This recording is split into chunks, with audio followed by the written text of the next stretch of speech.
Testing. Testing. Is a 2-second delay.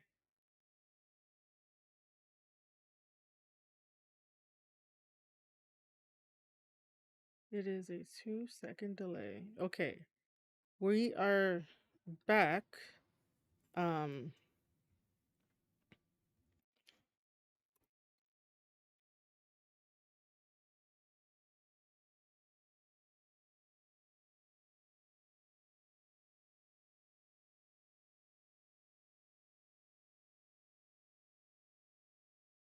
what is that?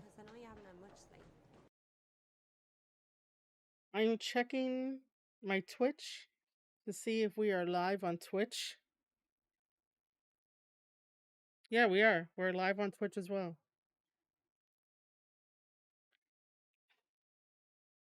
So Restream is saving the day.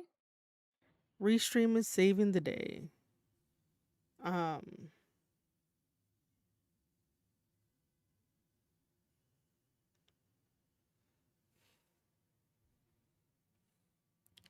Restream is saving the day.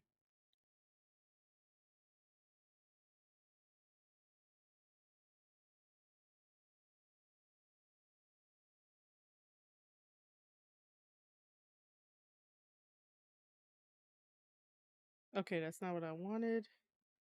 Where do I go for chats?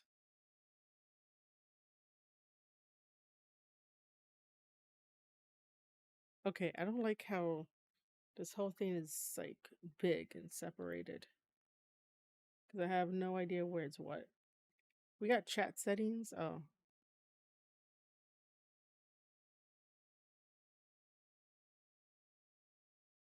I would have to fix all of my stuff though. But it's totally fine. Uh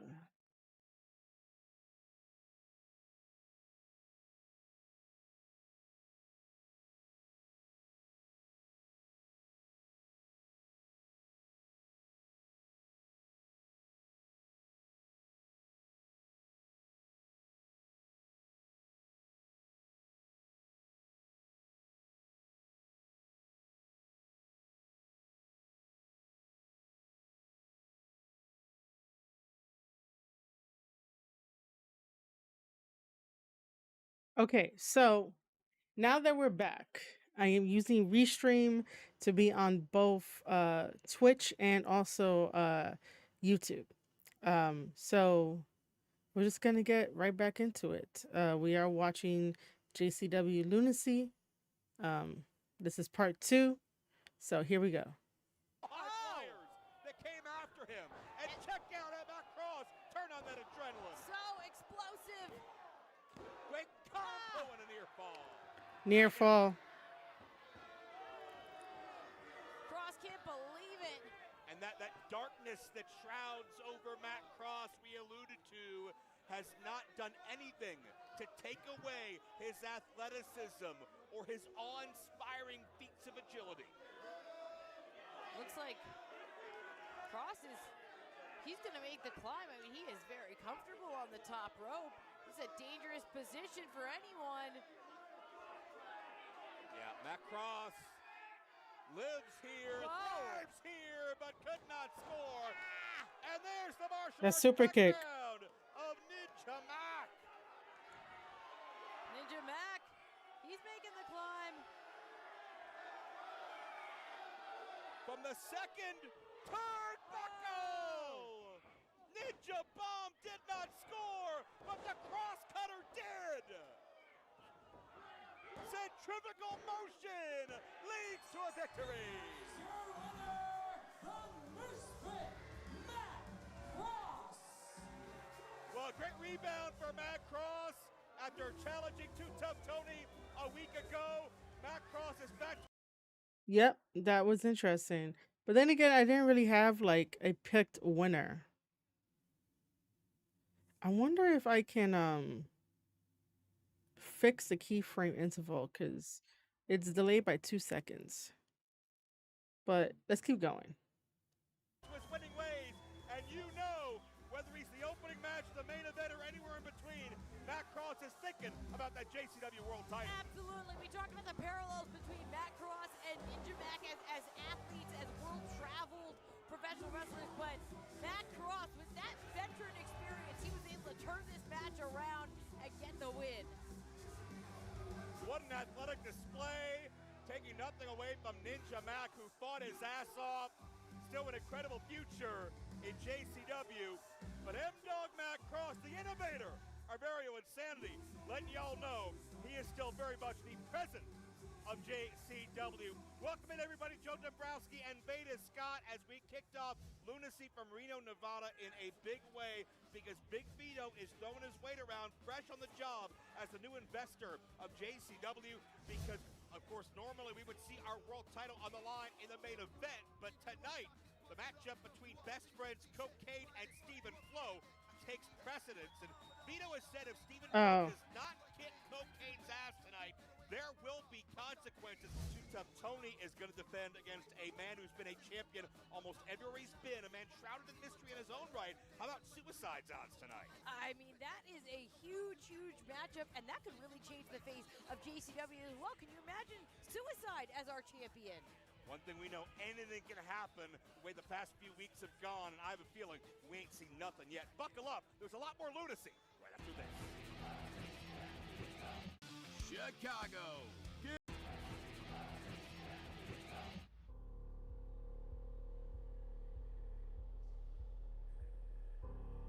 Boys, things are going to be very easy for us from here on out. Because let's just say we have friends. More than friends. In very high places. Tonight, Congo Kong, I want you to represent the St. Clair Monster Corporation. I want you to hurt Willie Mack. To cripple him. I want you to make Mama squeal with delight.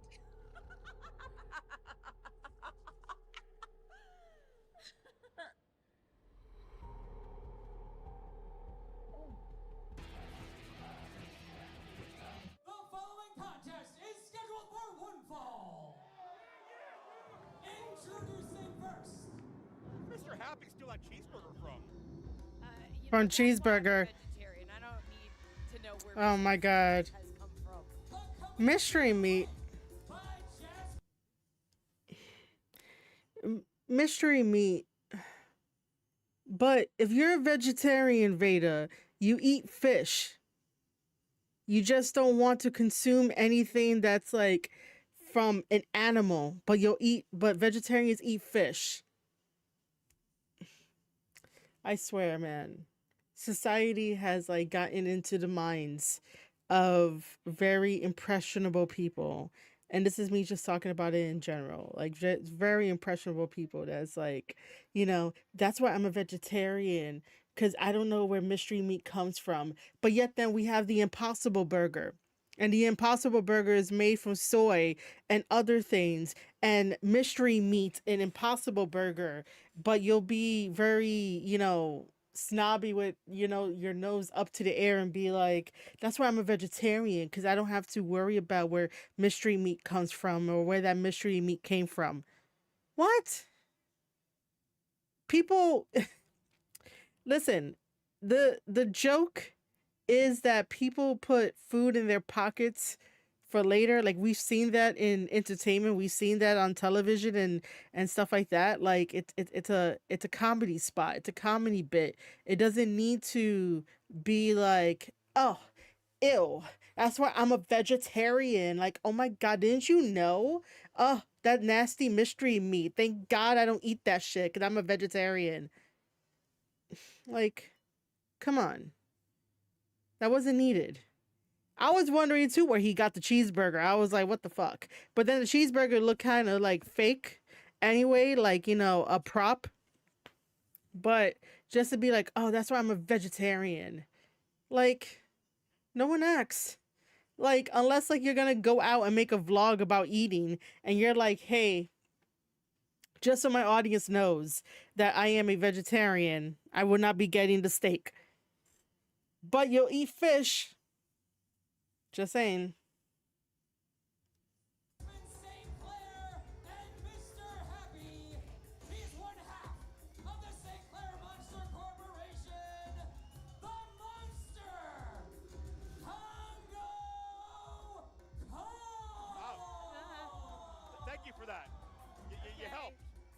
Yes, Mr. Happy done good. He stood my water nice. bottles up. Yes. Okay. It's good that he did that. Yes, I'm not scared at all. Well, you talked about mysteries, Veda. I don't think it's much of a mystery who Jasmine was.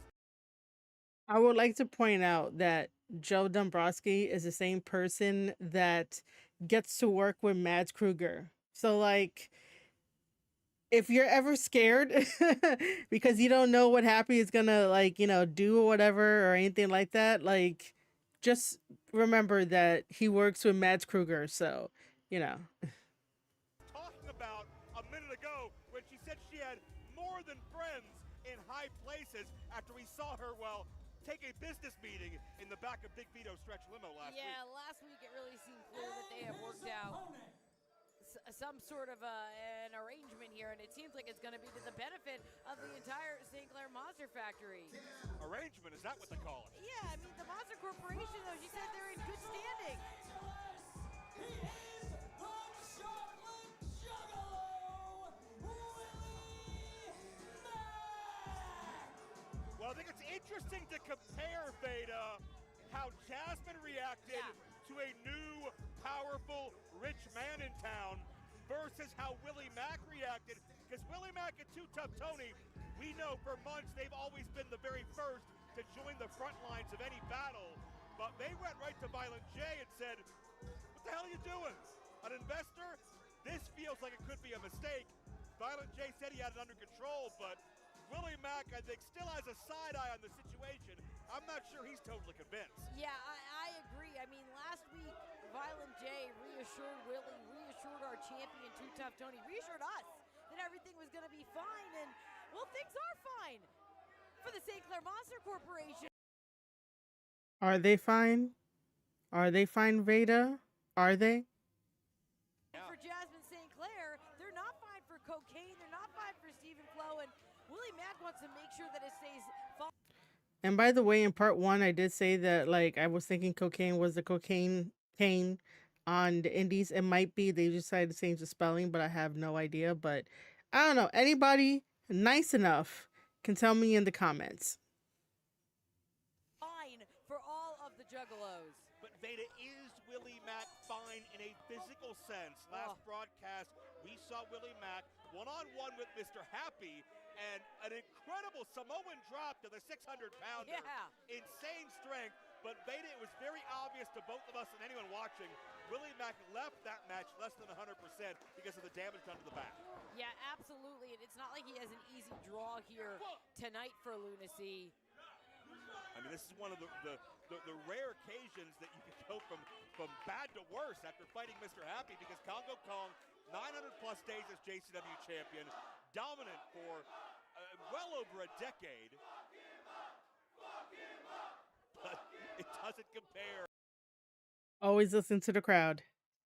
to the love that Willie Mack feels from his family here watching live and reading. Well, Willie Mack, also a former JCW champion. He has all these accolades of his own, but like you said, if he's coming into this match injured, we know that Congo Kong is going to target that, and if Congo Kong isn't able to, Jasmine St. Clair is going to make sure that he's locked in.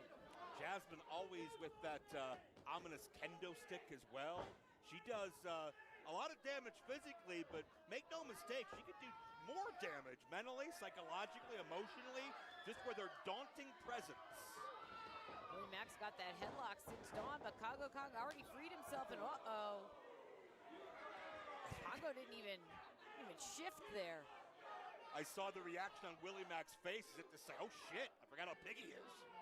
All right, here we go. A second time. Willie Mack's probably about 280 plus, but he is significantly outsized by Congo. All right, Damn near 7 feet tall. He's got a full ring running start here. Does Willie Mack? Whoa. The clothesline. Whoa! Willie Mack leaves his feet, and Congo does as well. Damn. Congo Kong topples to the ground. It was like a tree that he sawed through. Yeah, timber. Congo Kong out in his feet as Willie Mack measures him. Important matchup when you think about the JCW Championship rankings. We talked about Too Tough Tony. A big wind up. And a Huge right. Championship reign Damn. for JCW. Someone like a Willie Mack, someone like a Congo Kong. I mean, they're just perennial contenders to our title. But at the same time, you don't want to be heading into anything with a loss, especially not now that. Hey, Hey. hey, hey! Hey. Mr. Happy. That's not a cheeseburger. And as much as I'd love to say he just saw the bright purple color and got attracted to it, there was more sinister intentions in mind, courtesy of Jasmine, and Congo Kong goes to work. But yeah, as we were saying, competition is always high here in JCW. Everyone on Lunacy is looking to pick up wins, but right now, we're seeing it right in real time. We've got Big Vito, and he has his eyes on absolutely everyone here. Oh, you gotta believe Big Vito would have a very influential vote on how those rankings are gonna look moving forward. Working across teams is tough, but Asana helps you handle it. That's because Asana I hate is this. where humans and AI. And with Jasmine certainly Those walking chops, around with man. glide in her stride after feeling like she's come to a understanding with Big Vito. Who knows what that could mean for any of us, especially anyone who has to oppose the Monster Corporation in the ring like Willie Mack has. And you can see the reverberation, the whiplash from that corner. I think I saw the ring shift across the floor. There's not a lot of breathing room here at ringside. They are packed in Reno. See why it's the biggest little city, that's what they call it, right? I Yep. think so, yeah. I guess so. Congo Kong, nothing little about him, though. He is stalking Willie Mack into the corner. Yeah, maybe the only thing little about him is his temper. Oh, massive combination of strikes. Congo Kong unloading Whoa. up and down at Beals, 280 plus.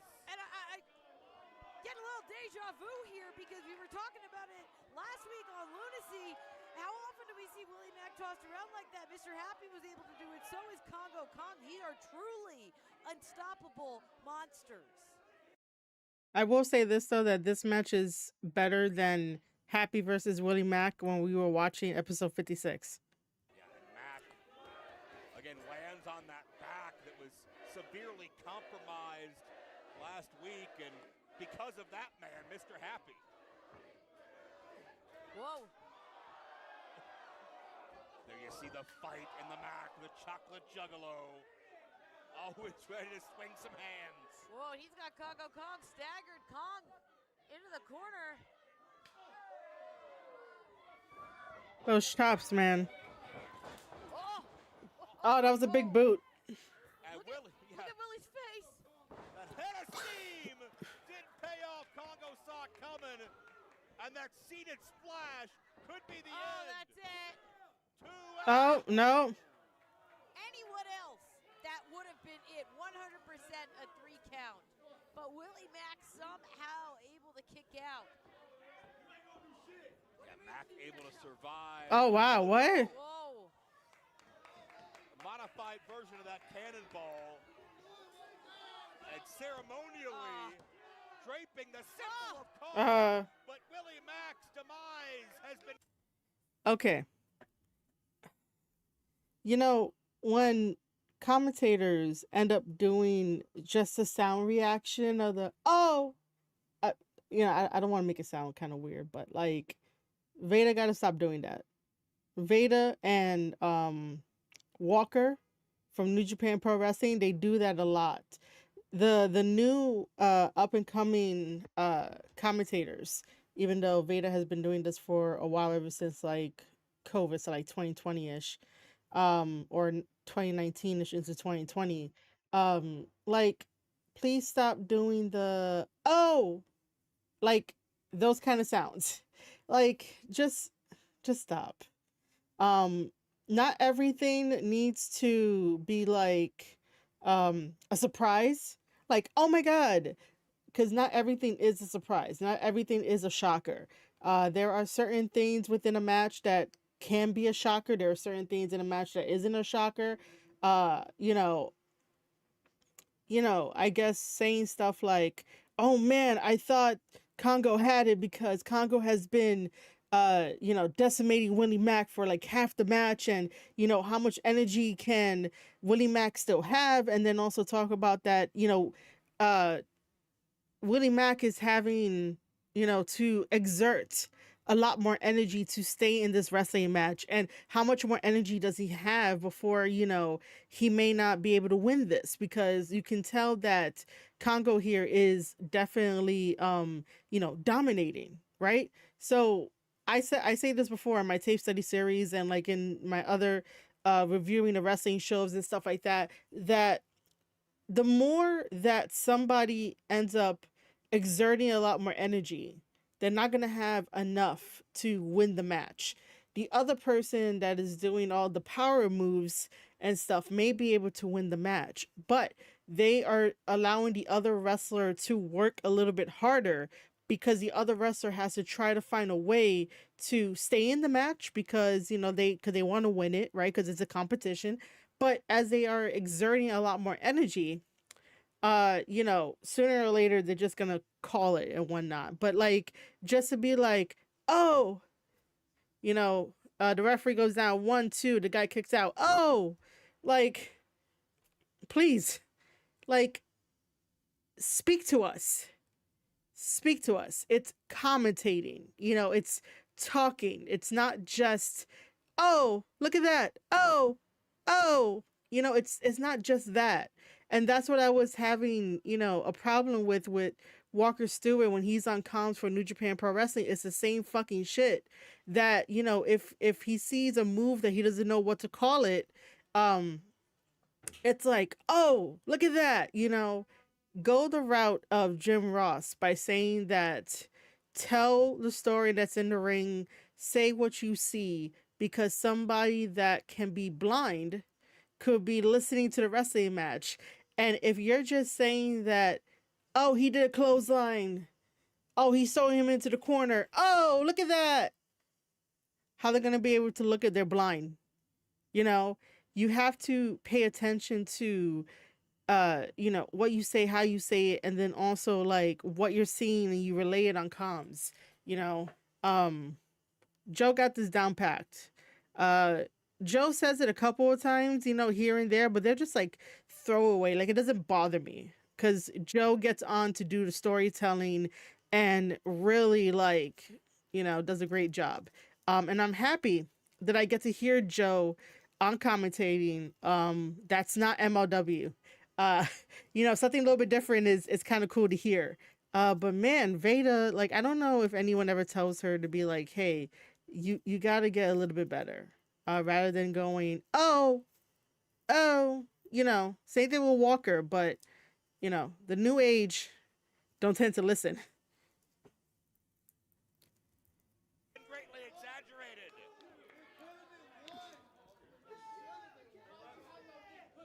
Jasmine, she's directing traffic here. Jasmine, it looks like she is ready. She's telling Congo to finish him right now. Handful of beard. Congo may take a chunk out of it with him. Oh.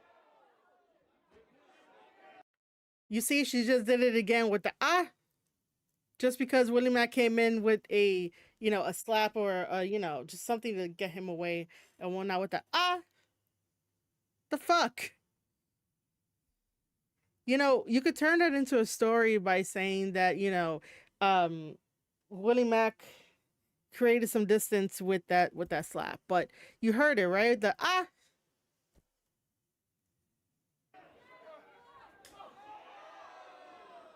second time.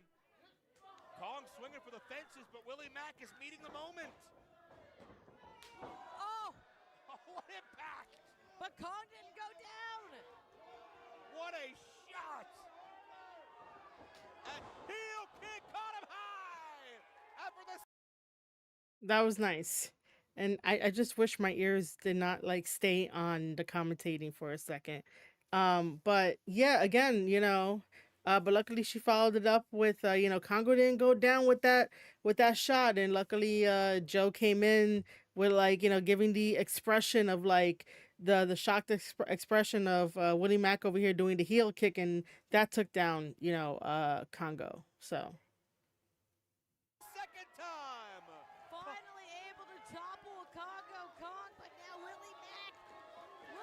feeding off all the energy here in Reno, and he's going to capitalize.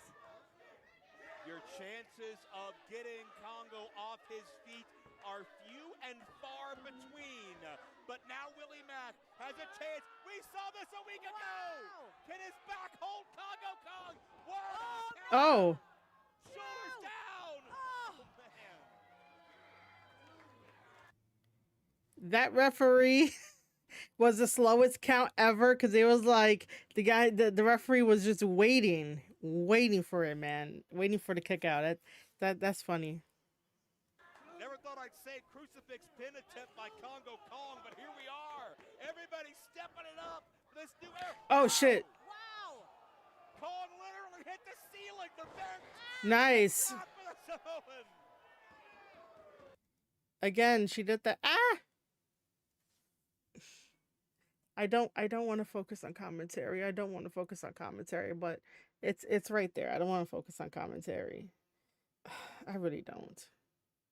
But you guys heard it again with the ah. My God. That moment deserved like an oh shit because he caught him. I thought that it was gonna be very nasty landing of Willie catching him, but also throwing him over the rope. I thought it was gonna be that, but no, it really wasn't. But seriously, I don't want to focus on commentary. I really don't. What balance, what power by Willie Mack to keep control. The building just shook. First with the impact of Congo Kong colliding with the ceiling, then the ring. And Jasmine, she's apoplectic. She doesn't know what to do here. Jasmine frantic, and what could happen next? Jasmine's Monster Corporation does not want to go down 0-2 against the Mac. And Willie trying to drag Kong within striking range.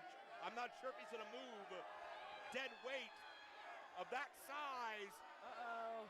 Willie's still Hey, Happy. Got the official. Mr. Happy. Mr. Happy. Oh. Oh, right on the shoulder. Discus headbutt. Willie's out. Willie's out. Kong dropped Mac. And that's 3. Yeah.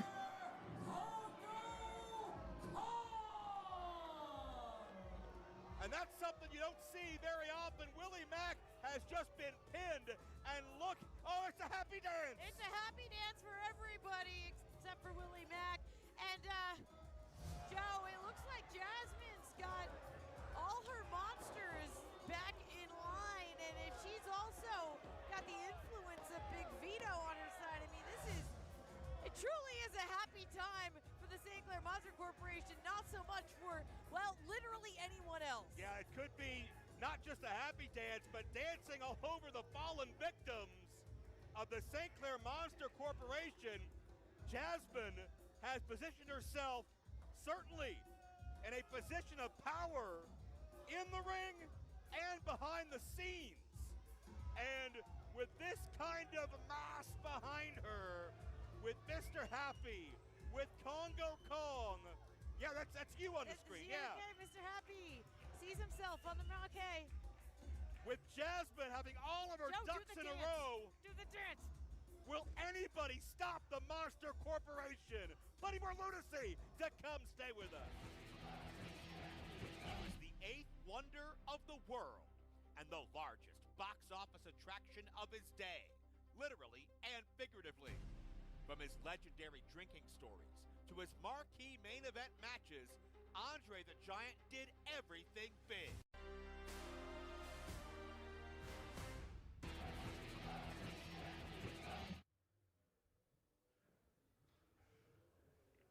Oh my God. Look, man.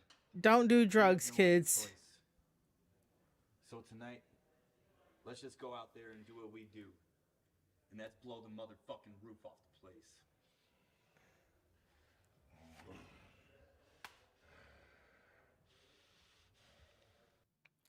By the way, if you guys see Nightbot putting stuff in the chat, I no longer have Discord, so my 2 Discord servers are no longer available to join. If you want to join people to chat wrestling, to chat I don't know, I guess societal stuff, and just to see what I'm working on, you got to head over to patreon.com/Marie Shadows. That is where we have a free group chat over there. I moved everybody from Discord to Patreon. The people that went over to my Patreon, thank you for going over. Um, but yeah, let me just put that in chat.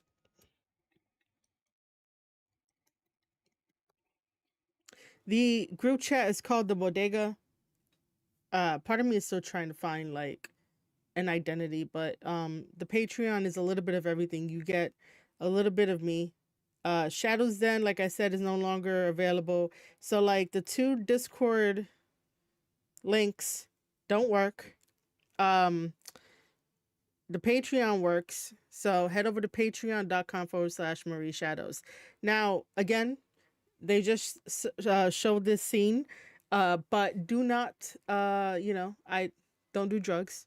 It's just a wrestler named Cocaine. It's kayfabe. Don't do drugs.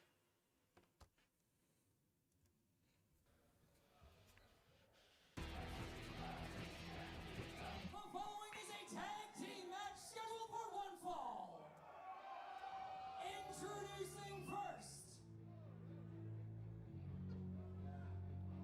Well, Team they Stephen Flo. are the team of the Sultan of Scum, Buster the Legend, and the suplexing Red Mexican, CJ Dirt. What? Team Stephen Flo and Cocaine are still on the same page, showing solidarity. They know they have no choice but to fight. Sounds like they're going to leave it all in the ring, but will that be the mindset afterwards? With Big Vito's influence, I'm not sure if that's the goal. Yeah, we know that they have a lot of respect, a lot of love for each other.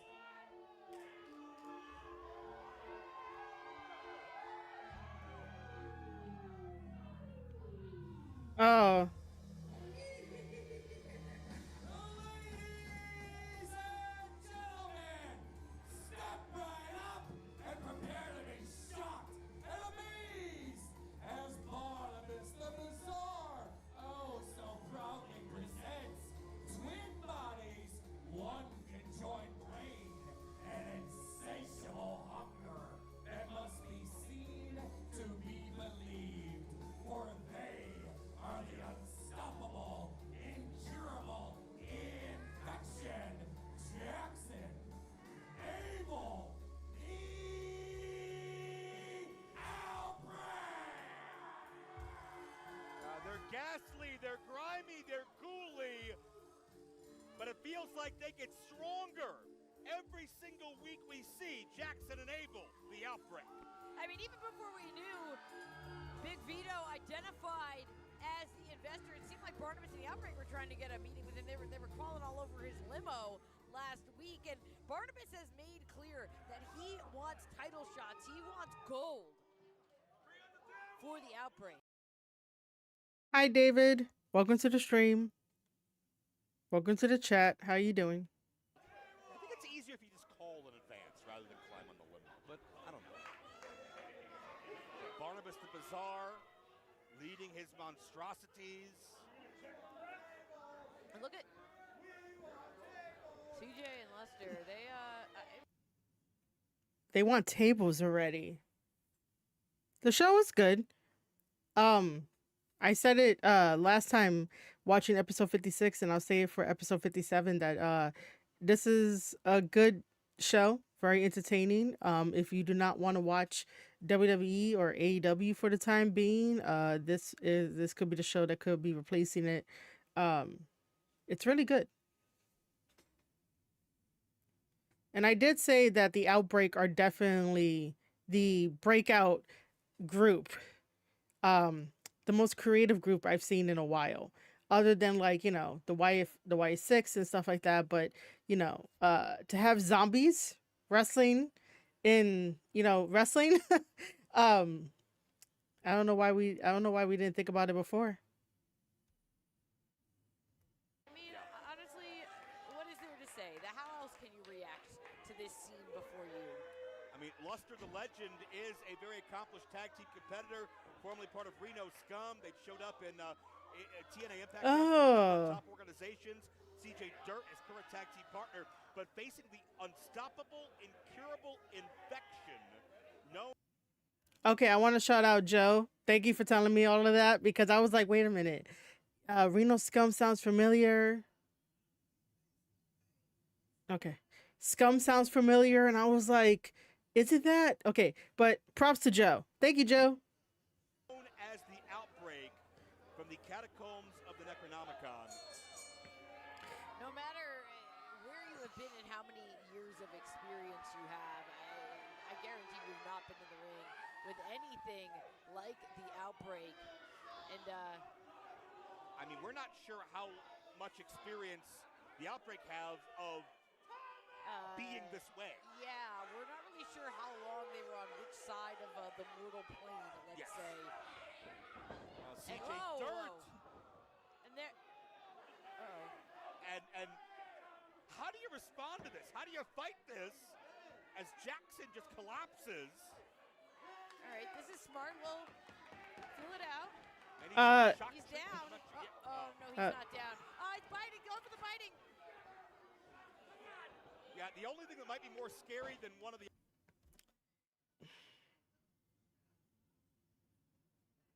I just thought of this because that, in terms of wrestling and also acting and entertainment, the Outbreak needs to be at seminars. Okay? The Outbreak needs to be at seminars to teach wrestlers how to do this. You know, not everything is going to like be 100% and like stick to the wall and be amazing and stuff like that. Some stuff is going to be cringe and whatnot, but this gives you a good idea of how to react as a character because obviously, the two tag team partners are human, obviously, and they're fighting a zombie. And look at how they're reacting. Look at the body language. Look at how, the crowd is reacting. Look at how the commentators are reacting. It comes together so well. And we saw this last week as well on episode 56 with, I guess, the American Juggalos. Of how like one guy was completely afraid of zombies and then the other guy was like, you know what, I'll carry this match on my back, but that wasn't a very good idea. Reaction is very good because you need that reaction to go with the crowd, to go with the story in the ring and tell the story that you want to tell. Yeah. Wrestling is missing that too. Sometimes you gotta slow it down. If you're constantly online in the bubbles of, the Twitter wrestling community and then also on Reddit, you will lose the sense of like what wrestling is supposed to mean. Wrestling is supposed to be a little bit silly, a little bit serious, a little bit comedic. You get everything from a man-made sport of wrestling. Professional wrestling as it is today, it is a spectacle. This right here of fighting zombies, if we're going to keep it in kayfabe, of fighting zombies is a spectacle, right? You do that in the ring, you tell the story in the ring. But I really do believe that the Outbreak should be in more seminars to have people understand the power of having a manager because I miss having a manager. Yes, I am in the business. I used to work for WWE in 2018. I worked on the WWE network. So I strengthened the SEO for you guys for the WWE network. And then I am on the indies. I have vlogs in my back catalog of the Square Circle podcast. I basically taped matches for wrestlers. I did commentary for Goddesses of War. I work with MLW as a media press person and also talent relations. Sometimes I have interviews with wrestlers. Yeah, I'm basically into business. And I love doing this for tape study and breaking this down and helping wrestlers and helping fans just appreciate the business a little bit more because I feel like, I should be making wrestling better than it was yesterday. But this is the perfect opportunity for the Outbreak to teach people a little bit of this, a little bit of that, I don't want to, again, bring in AEW, but when you have like so much baggage and you constantly attack fans and you constantly attack other wrestlers, and then you snarkily align with the snakes of the wrestling community, and meaning the dirt sheet people and stuff like that, but you want people to watch the stuff that you do, and you wonder why people say that the shit that AEW does is so cringe, but yet then I'm not having that same reaction to what we're seeing right now with Outbreak versus Reno Scum and CJ Derek or Dirt. You know, it's because I understand the purpose of what's happening in the ring. What happens in AEW, there is no purpose for when they do cringy ass shit like throwing Darby off of the stage into two tables that have fire on it, or the blood and guts match where that has no purpose. You know, that's why people react to AEW the way that they do, because it has no purpose. Versus like myself and probably other people who are watching me with the Outbreak versus these two guys, there's purpose. There's purpose to why what's happening in this ring with JCW Lunacy is a lot more enjoyable than whatever the fuck is happening over at AEW. That's just me. But again, the Outbreak is such a breakthrough team and an entity that I really do like, and I love seeing the interactions between the wrestlers and Outbreak. I really do. Okay, let's keep going. The Outbreak coming after you is Yes, Russo is with the company. I'm still waiting for Vince Russo to pop up. I don't know when the fuck he's gonna pop up, but I did go and review the promo that he did with Katrina Creed. That's in my back catalog on the Square Circle podcast. Only on YouTube at the moment, and also on patreon.com/Marie Shadows. But yeah, Russo's with the company. And I'm like, bro, where the fuck are you? Like, why have you not made an appearance ever since the promo that I reacted to? However, Big Vito is the investor to JCW. So, you know, I don't know. I'm just watching. I'm having fun watching this, and I'm having fun reacting to it. one of the Outbreak not moving, and you're scared to see what happens next. Luster, the legend, is in. Also, I should have stopped Nightbot a long time ago, but I'm gonna do that later after the stream and stuff like that.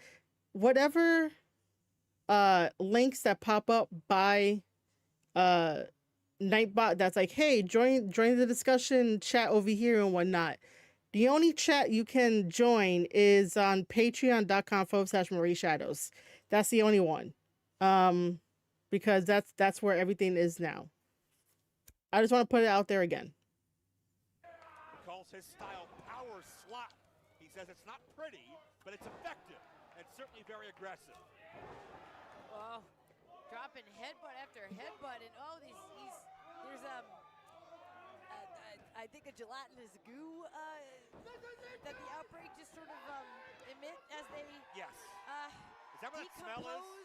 Yeah. Oh my god. Uh-oh. And Jackson elevates himself. Oh, in a most disturbing way. It's like he doesn't have bones. It's like he doesn't feel pain. And one shot sends Dirt to the outside. A shot that may have come all the way from the depths of hell. Here's a tag. We got Abel in the ring. Well, actually, right now we got both Outbreak in the ring. Oh, and they're feeling pretty hungry. Oh! Luster had no choice but to That save was his nice. tag team partner, put himself in the line of fire. And now Luster going corner to corner.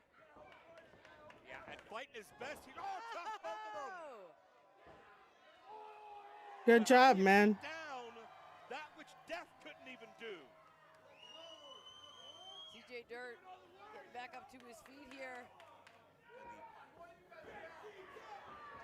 The man known for the Mississippi Hey. CJ Dirt. The Red Mexican. And he just tagged back into the ring. Maybe he's feeling a little bit better about his chances now that they had the Outbreak down. Uh-oh. Oh, they're on their feet. All right, from behind. It's like they don't feel pain. And now, oh, double Nice. bulldog.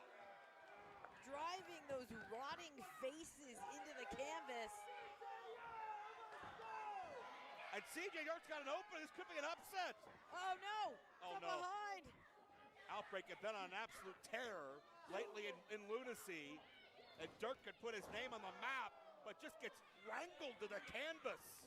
Oh, ripping at the hair, at the ears, and This is a little bit different though. able to connect with a shot, but oh, and then they just swarm. Yeah. Just swarming him with their teeth, with their nails.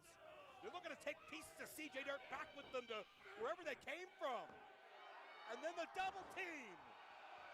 And you might as well send CJ Dirt 6 feet under with that. No, not yet. Not yet. Out of nowhere, Luster the Legend makes the save. No doubt this match was over if not for Luster, who now once again finds himself just surrounded by the enemy. And even though there's two twins, it feels like there's 8 or 10 of them when they truly get in the zone. Double team coming. Looking heart attack. Whoa. The heart attack connects. I don't think that's something that in the literal sense would affect the outbreak, but in the Oh. metaphorical sense, we nearly saw an upset. I thought we saw this new team pull out a big-time victory. All right, and look at CJ Dirt. I think he's got an idea here. Barnabas the Bizarre leading his auditorium on in these chants. Barnabas controls their one conjoined mind and Whoa. strategizes their battles. Well, they just took down the big man. Yeah. That's one down, and there's one more standing. Uh-oh. CJ, Here we go. can. Or just run. Take your pick now. Ow! And there's the double death missed. CJ's paralyzed in fear, and this match is over.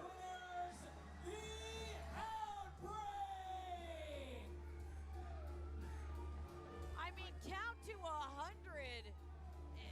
CJ Dirt he's not just down, he's Now he's motionless. stunned. He's unresponsive, and Beta, we know there's one cure for that, and that's that antidote that Barnabas went down to the darkest reaches of Uganda to retrieve. And without that potion, without that elixir, you're in that persistent vegetative state for the foreseeable future. And as soon as CJ regains his faculties, he's out of there, because I guarantee you nobody wants to spend a second. So I would like to just say that I really do enjoy that wrestlers protect this awesome gimmick of the outbreak. That, by spraying the mist and it petrifies you and stuff like that. Like, I really appreciate that the wrestlers understand that we got to protect this gimmick.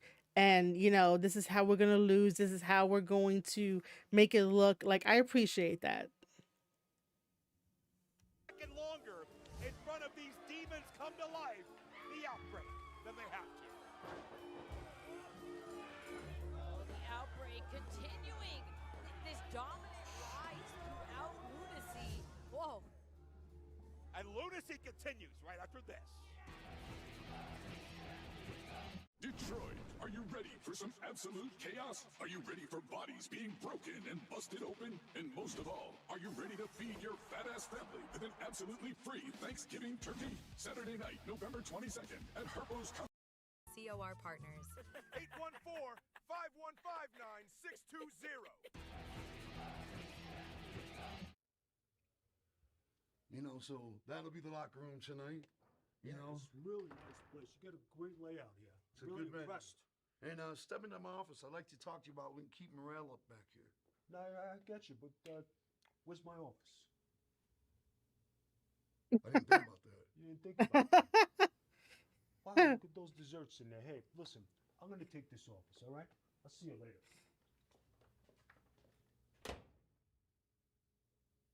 That's fucked up. The following contest is scheduled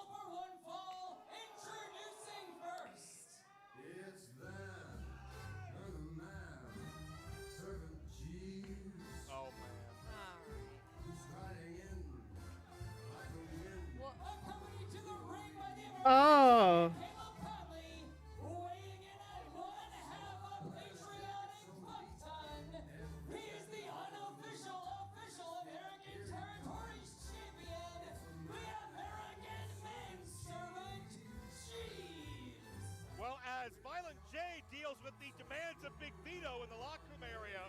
Apparently, Veda, you and I will have the pleasure of dealing with the reigning JCW American Champion, Caleb Conley. Welcome to commentary. And damn right, your pleasure. And his opponent, from the neighborhood, I'm sorry, from this neighborhood, weighing in at 143 pounds for over 30 years. What? He wants to be your neighbor, Mr. Mike Rogers. hey, howdy, neighbor.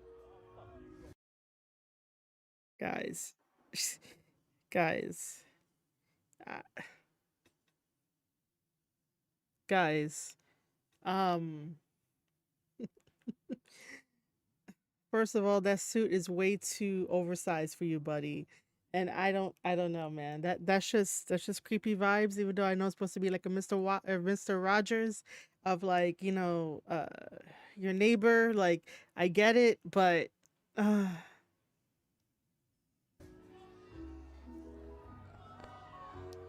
we've got Mr. Mike Rogers headed to the ring. Caleb Conley, you're a commentary with us. And Jeeves, he's out in the ring, but it seemed like he was there kind of reluctantly. What's up with that? Yeah, I don't know if you saw last week, Veda, but this piece of crap let me down every step of the way. And this whole week we've been training, I've been telling him if he fucks up one more time, he's gonna be unemployed. That's what he's gonna be. You're this flustered about this. I mean, you really feel like he let you down last week. Listen, I don't, Caleb, all due respect, I don't think your tone really fits the Mr. Mike Rogers motif. He's got to change his shoes. He puts on his sweater. It's like a calming point. It's how he starts his day every day. What is even going on here? Is this professional wrestling? Oh my God. Yeah, that's an important thing. Hopefully this is a calming environment for Jeeves, who I gotta say, last. can somebody in chat or leave it down in the comments on the VOD or something like that? Is this Mr. Michael Rogers, whatever his name is, that's supposed to be a spoof of Mr. Rogers? Is this his first time in JCW? Because man, the crowd is like, yay! Like he's over. Like I don't know what I'm watching. We went for, I don't know. This week, I don't want to be on the same wavelength as Jeeves, but I gotta say, I kind of was understanding why he was a little fearful of the outbreak. You not afraid of him, Caleb? Oh yeah, I'm not afraid of any man, dead or alive. Well, I see, and they may be a little bit of both. But, I mean, Jeeves is such a loyal servant to you. He has done everything you've asked above and beyond. He massages your glutes and oils your back and all that type of thing. He's not allowed one pass? No.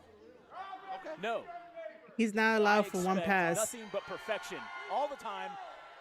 Fuck up one more time, you're gone, Jeeves. Well, hold on.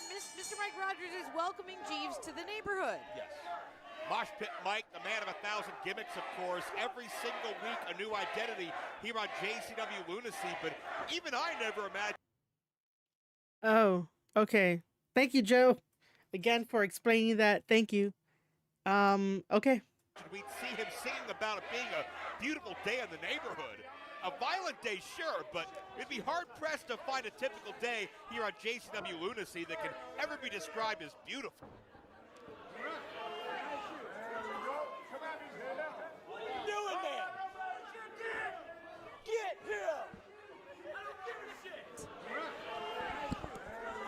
He's got to tie the other shoe now around the rabbit Oh, ear. no! Oh, no! Well, What an idiot.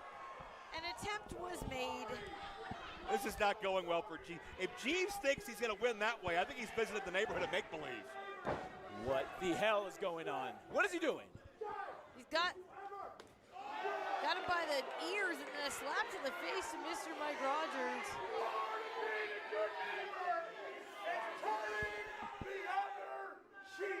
Turn the other cheek. That's a good lesson for all the kids out Oh my God.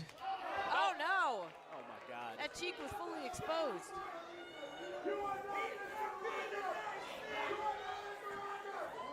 And Jeeves has finally found somebody that he can lambaste for being delusional. Whoa! Oh, no. Oh, Jeeves gets flung. I've been putting in hours all week with this guy. Yeah. He's blowing my mind how bad he's doing right now. Oh my God. No! Shouldn't you be focused on your next American title defense? This is a very aggressive hug by Mr. Mike Rogers. Oh man! Oh no! Yeah, Shoulders. we're a little far past Mr. That was a McNeely bridge. on the Northern Light suplex as Jeeves is able to kick out. Please, for the love of God, do something good, Jeeves. Oh my God. I mean, he could quit the company. Well, again, he ran full force. That was some aggression. There we go again. See, Accidental back elbows by Mr. Mike Rogers. Jeeves I understand it's supposed to be entertaining, but come on. I'm going to take a quick break so I could go get some water, and I'll be right back.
All right.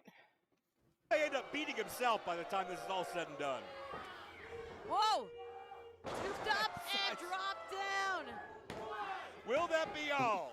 Oh my God! If he doesn't beat himself, I'm gonna beat the shit out of him. You're gonna beat the shit out of him. Probably won't be the first time. Jeeves crawling into the corner. Mr. Mike Rogers teaching the official how to count. You do not do this. Did he say count to 37? Do not. There we go. There we go. It's about damn time he did something right. We worked on that. We worked on that. We worked on this. Did you teach him the hip toss? Of course. Okay. He's never going to be as good at me, but he learned how to do it a little bit. Okay. He didn't learn how to do an Irish whip, though.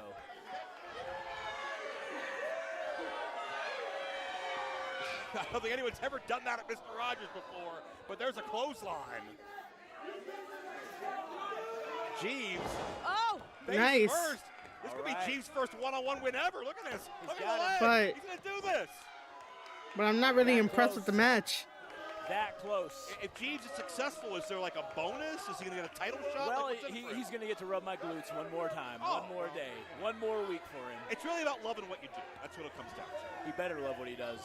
Someone has to. And Jeeves now has Mike Rogers in a side headlock, and that's not going to go very well. Too much size from Rogers. Oh no, with the tie! Yes. When in doubt, grab the tie. Taking that off. Should have got more, made yourself more at home, Yeah, Mike. Cale Conley's on his feet. Applause for Jeeves, who now has handfuls of hair. See, this is what I'm talking about. This is what he should have been doing the whole damn time. And hair and tie choking Mr. Mike Rogers. He deserves it. He deserves it. Jeeves hooks the leg. He's got two and a kick out. Caleb, has Jeeves done one wrestling move this whole match? He did that clothesline in the corner. Okay. He did the clothesline in the corner. So we got one. And obviously this referee has lost his damn mind. That was the slowest 3 count in the history of Lunacy. Well, he's still learning. Mike tried to teach him the 37, but he didn't get there yet. He's got him by the tongue. Oh, it's his tie. Oh no! Oh my Boot God. through the face! Boot to the face. Oh no. And Mr. Mike Rogers' era as a pacifist may have come to an end. Please, oh my God. All right, he's fixed his stand tie. up. He's got to channel the strength of Daniel Striped Tiger or something. No, this isn't good. Oh no. Oh. Oh, Jeeves. A power slam. For two. Oh my God! You know what? I think I've seen enough here. I've seen enough. I've seen enough. And then Caleb's left. And look at Caleb. Oh no. In the ring. And that's the America title. And that's the real one. And Mike just got blasted. And all the fun and games are over. Oh Caleb's no. so insecure about looking bad. He's not even in the damn match. Oh no. And Caleb's so insecure. Is it gonna? he had to What is help it gonna his be? man. Mr. Mike Rogers is So- down. Wait a second. Look. Oh. Look. Oh, jeez, was too slow to the draw. And he got pinned. Here's your winner, Mr. Mike Rogers. It's morning again in the neighborhood. Mike Rogers Oh won God. it. Well, that is an unfortunate development for our I guess. champion, Caleb Conley, who just stormed out of the arena. Oh, Perhaps he's headed to the land of make-believe. Yeah, I didn't see the trolley, but he can go talk to King Friday the 13th because he's had some bad luck. Has Caleb Conley, and Jeeves has completely suffered. I guess. This guy's in a bad way, and it's going to get worse when Caleb gets him in the locker room. We'll be right back with more Lunacy. Hold on. Juggalos and juggalettes, JCW's own Zach Amico has not just one, but two podcasts for you to check out. Every Monday, Wednesday, and Friday, it's Zach Amico's Morning Zoo. Zach and his friends sit down and go over the weirdest and wildest stories of the week, react to the web's wackiest viral videos, and talk a ton of shit about celebs. And every Friday night, it's Zach Amico's Midnight Spook Show, where he's joined by all of your favorite comedians to watch the best and worst movies in the world of horror. It's a filthy mystery side theater with some of the funniest shit alive. Have you guys ever been so high that you're with someone and their face kind of looks like one of these? The motherfucking bad guy. Not freaks. They identify as zombie. Whoa. See, even I knew that. I knew they identify as zombies. Do they eat people? Well, I won't say if they do or if they don't. Unlike any other competitors in JCW, the Outbreak and yours truly just want to see advancement from the new bigwig of company politics. Well, you know what? How about getting out of my face, huh?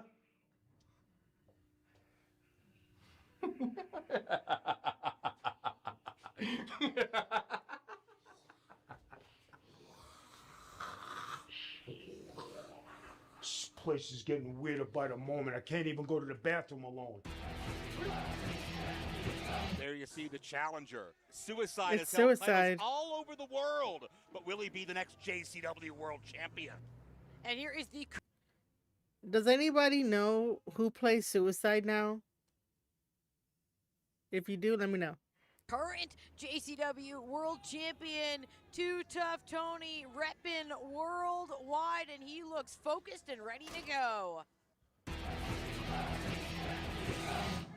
following contest is scheduled for one fall, and it is for the JCW World Championship. Introducing first,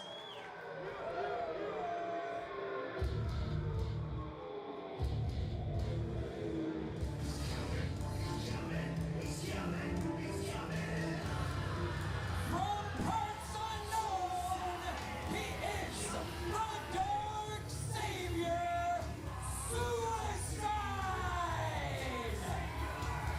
Suicide lives a life of mystery and intrigue. And the Dark Savior has been a fixture of Juggalo Championship Wrestling for many, many months now, but has yet to find his permanent footing on top of the card.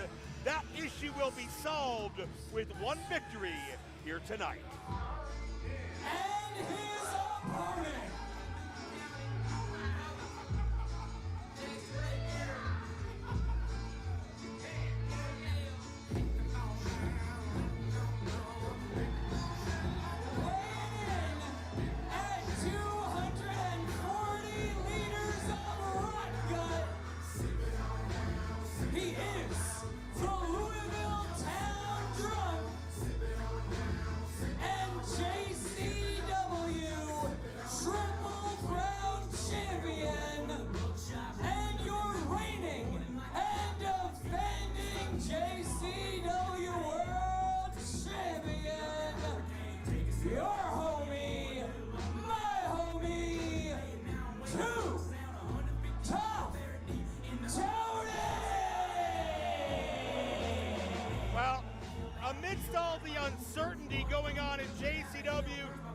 few things you can count on, and from the serenity of Too Tough Tony's pre-match smoke to warm up in his own way, to the way Too Tough Tony embraces and bonds with all of his family ringside with a mouthful of Bacardi.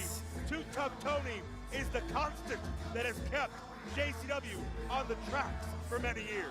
1000% Joe Dombrowski. There's a reason why it was Willie Mack and Too Tough Tony who went right to the commissioner, who went right to Violent J to find out what the heck is going on here in JCW, because Too Tough Tony, he doesn't see this just as, you know, a title that he holds. He sees it as a responsibility to juggalos all over the world to spread the word and keep it coming. And Suicide, look at Suicide. He's got his sights locked on Tony. Suicide has everything to gain from this match. Laser focus on Too Tough Tony, and Tony, maybe his preparation wouldn't work for anybody else, but with Tony, we wouldn't have it any other way. Out there amongst the people before he gets in the ring for a fight.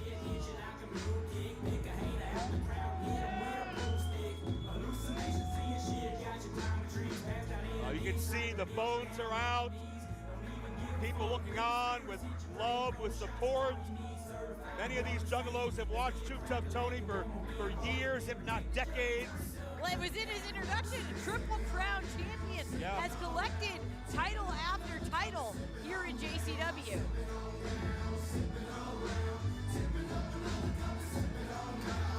Six times he's been on top of the JCW world.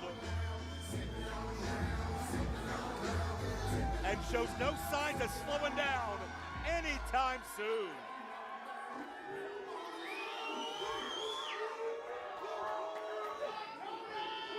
Oh, but Suicide looks ready.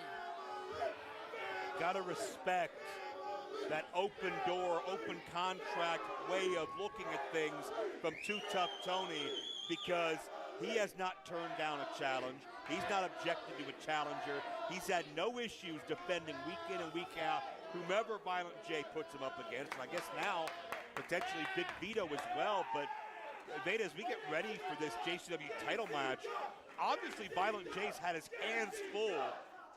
Not even just with our talent roster, but just with showing Big Vito around and giving him the lay of the land for how Lunacy operates. Yeah, and giving up his office, apparently. Do you think Violent J is realizing that he's got himself maybe a little bit deeper into this than he counted on? Yeah, I mean, it truly seems like Big Vito has become extremely influential, extremely quickly here in JCW. But as long as someone like Too Tough Tony now we get into the match, man. Our top championship, our top prize, you have to imagine that things are in good hands. It was Too Tough Tony winning that title that caused the defeat of our Infiltrators Game Changer Wrestling a few months ago. Tony always raises the Lunacy banner high.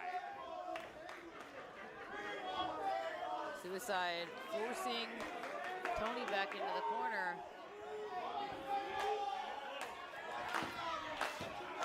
And between what's gone on with Violent J having to deal with Big Vito, we heard Stephen Flo say, "What have you done?" We heard the words of Shaggy Tudo a couple of weeks ago saying, "I don't think this is a good idea. I think this could be a mistake.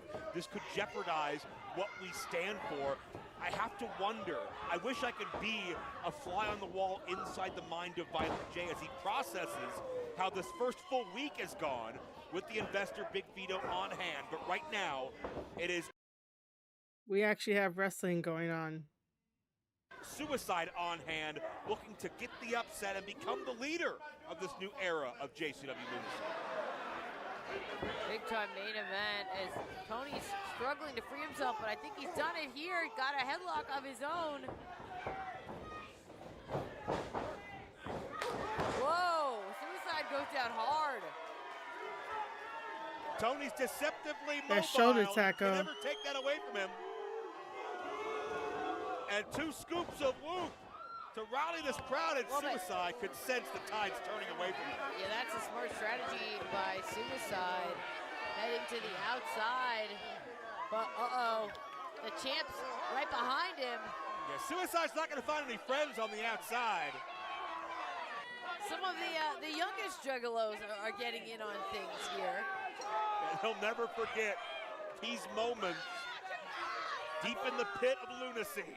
Yeah, unfortunately for Suicide, we are packed in here in Reno. Not a lot of room to move, and he is trapped. Definitely not a lot of room. Amongst the masses. Not just by the masses, he's surrounded by steel as well. Anywhere Tony throws him, it's not going to end well for Suicide. Well, now Tony threw him back inside the ring. Suicide's trying to get a little distance here. Bringing the fight. There's another Tony staple. Now, this will go better than Mike Rogers, I think, as far as counting along. We got some shots to the head. 10 shots to the head. Suicide staggers onto the shoulders and dropped hard.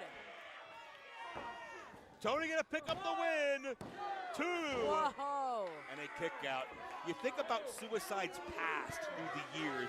You think about the high-flying scramble matches. You think about the high-wire matches. You think about the risks that Suicide's willing to take when he leaves his feet. But Too Tough Tony has kept this a man-on-man brawl. And there are not many who can have the advantage over Tony in that environment. Well, but Suicide, he's changing the environment right now, forcing Tony to the outside. Yeah, great sense of balance. Suicide caught himself on those ropes and down with a pescado. Too Tough Tony absorbed the brunt of. No. We're not going to do this. We're not going to call it a pescado. Pescado means fish. He did not fillet, like flail around like a fish. We're not doing this. No. Just call it a plancha. Just call it a plancha. Do not call it a pescado. Oh my God. Do not call it a pescado. Joe should know this. Every time the MLW has all of the luchadors in there, he says it right. He says that they have a plancha. You know, when they go up the top rope to do a crossbody, because essentially a plancha is a crossbody, but technically it doesn't look like a crossbody. Just call it a crossbody. Suicide is not a Hispanic type of character. Suicide is not a Mexican character, a Puerto Rican character, a Dominican character. You know, if you want to throw in Cuban in there, like, Suicide is just a Suicide character. It's just kayfabe. It's just, you know, it could be anything, but like definitely not. But do not call it a pescado. A pescado means fish. You cannot use it for somebody that's doing a crossbody, aka a plancha. Please do not do this. Don't do this, because I'm going to be ranting about it every single time I hear it, because for some reason, you know, Americans want to use Spanish terms all the time, but you need to understand what the Spanish terms are. So talk to your Spanish friends. I'm one of them. Pescado is not a replacement for plancha. Pescado is not a replacement for crossbody. Excalibur was doing the same shit, and I was getting on him when I used to, review AEW. Do not say pescado, commentators. Thank you. A bit, and Suicide comes alive. And now Tony tossed back inside the ring. The champ is in trouble. Suicide can feel that pendulum swing as he springs in with that flipping senton, hooks the leg, and Tony kicks out.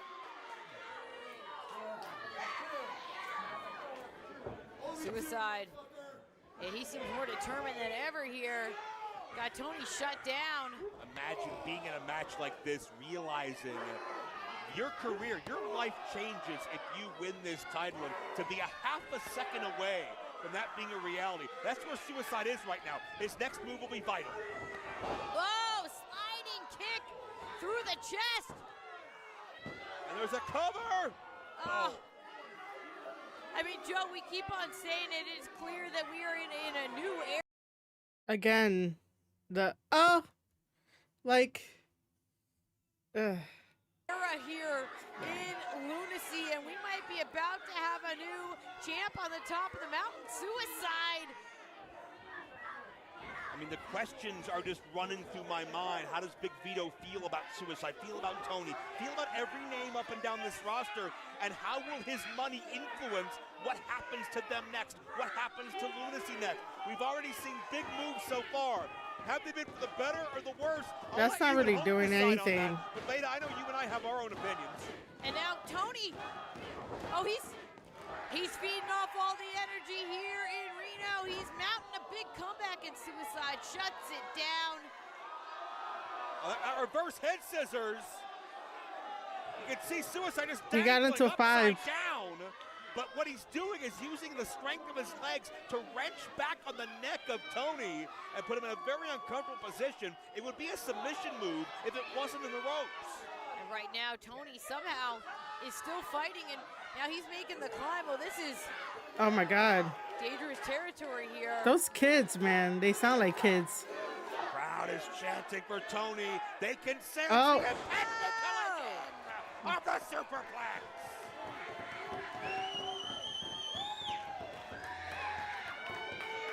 And when Tony has his back against the wall, that's when he more often than not pulls out the biggest Hail Marys.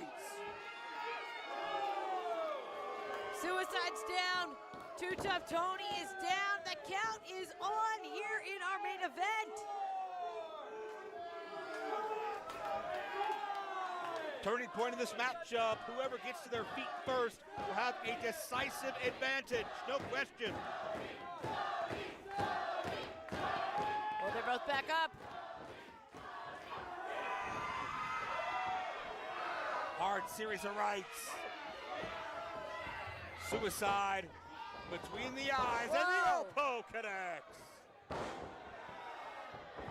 Tony is so great under pressure, so great battling adversity.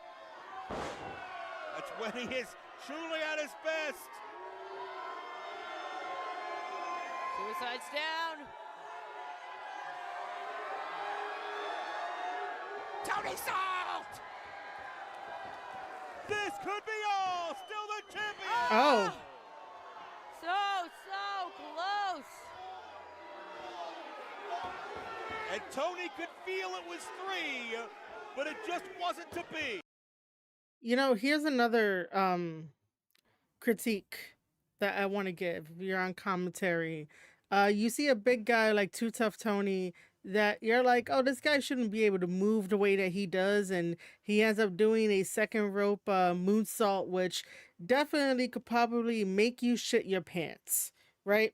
So if you know that this big guy is doing that, and then you have Suicide taking all of that, right, that moonsault, instead of saying, oh, when Suicide kicks out, right, a better way to get that excitement and that shock across is to also try to say like, oh my God, I thought Suicide was done for. He has energy. He kicked out. Joe, did you see that? Joe, he kicked out. How much energy does Suicide have?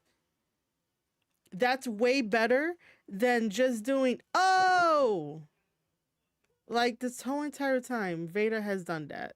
Again, that's one of my pet peeves when people are on commentary is that give me your true emotion as you are watching what is happening, because you are supposed to be reacting to what is happening. The more that I hear the O's and the ahs and the E's and the oohs, like, that doesn't do shit for me as a fan to get behind this. While, yes, you know, your mind is going 100 miles a second. I know. I used to be on commentary.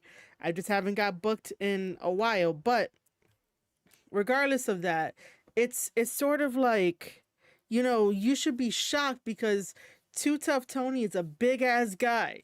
Like I said, that could probably make you shit your pants by doing that moonsault. And the best you could come up with is, oh, even though Joe would take, you know, the slack there and talk about how, you know, Suicide kicked out and all that kind of stuff. But since you were the first one to say something, it could have been like, oh my God, Joe, I thought that was it, but you saw him kick out. Joe, did you see that? Blah, blah, blah.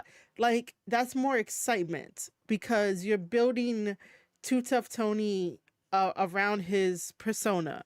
You're also giving flowers indirectly to Suicide for kicking out. And you could also say something to bring the story home of like, maybe Suicide has enough energy left. Maybe he could win this, maybe that. Like, you throw out stuff there. You don't just do the like, come on.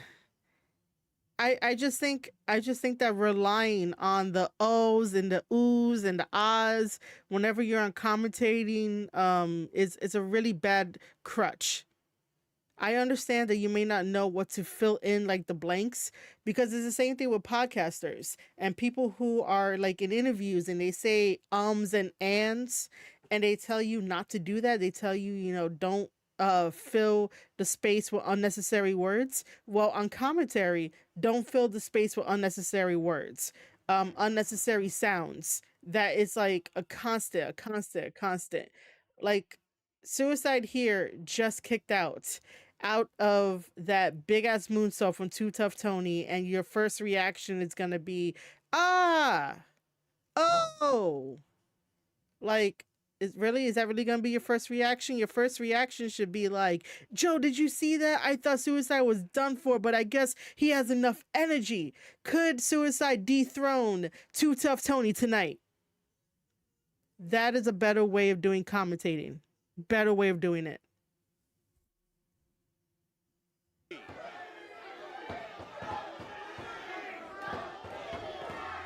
What's it gonna take to keep Suicide down? Tony's got an idea here. Rights for the ride. Come on. That didn't look too smooth. And now it's Suicide up top. Double stomp. Double stomp. Oh, right to the spine. Suicide could do this. Whoa! How will JCW say no? Oh, we were Again, the again, I didn't want to jump on commentary. I did not want to like do a critique on commentary. I really didn't.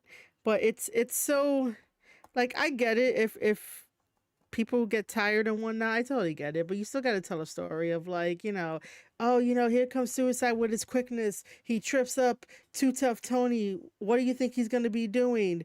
Oh, he's climbing up to the rope. Hopefully he could be careful and maybe end this match. Oh, I said in that, I'm going like 100 miles a second in my brain. But like, Suicide's climbing up to the top. What could he have planned? Oh, here comes the double stomp. That looked devastating. He goes for the cover. 1, 2. Too Tough Tony ain't gonna stay down because he's too tough. Like, you should already know these characters. You should play up the characters while you're on commentary. Rather than being like, oh, we thought that it was going to be over. He was a millisecond away, or like like it just doesn't add up. It really doesn't,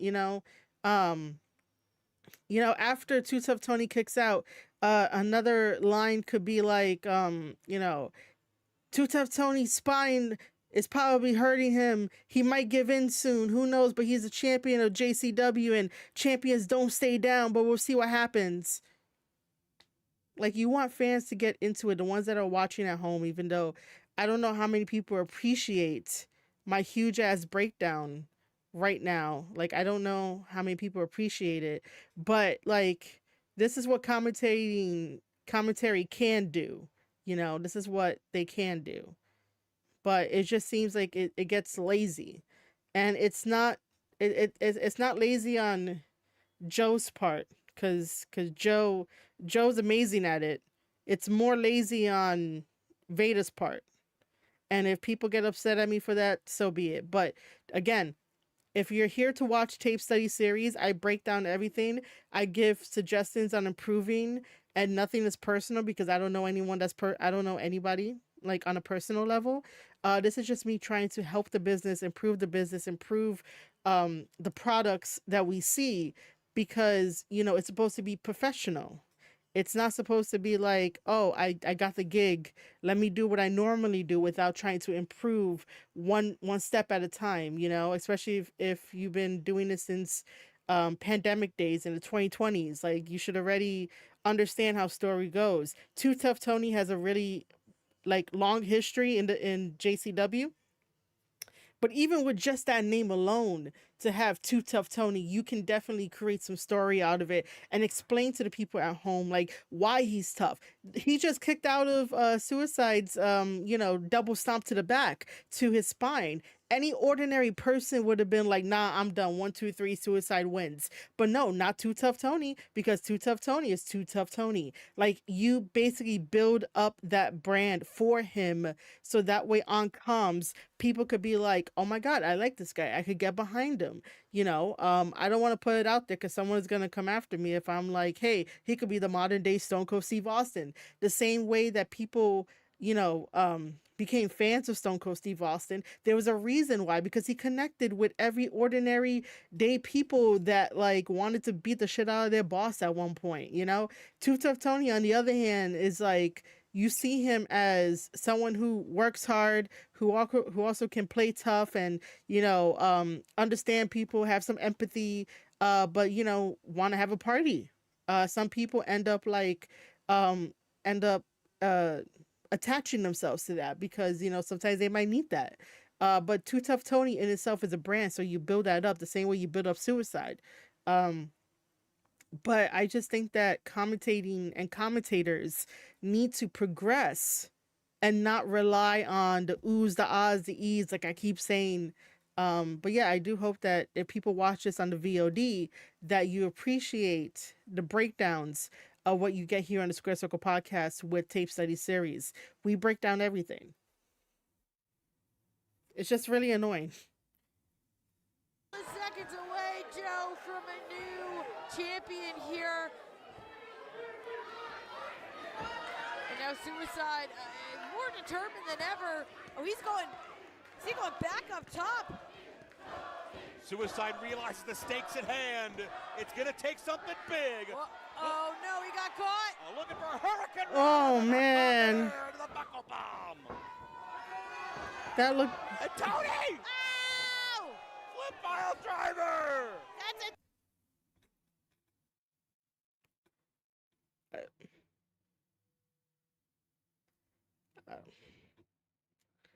First of all, I was not expecting that, okay? Because Too Tough Tony is a round dude. But then again, wrestlers defy fucking physics every single fucking time, right?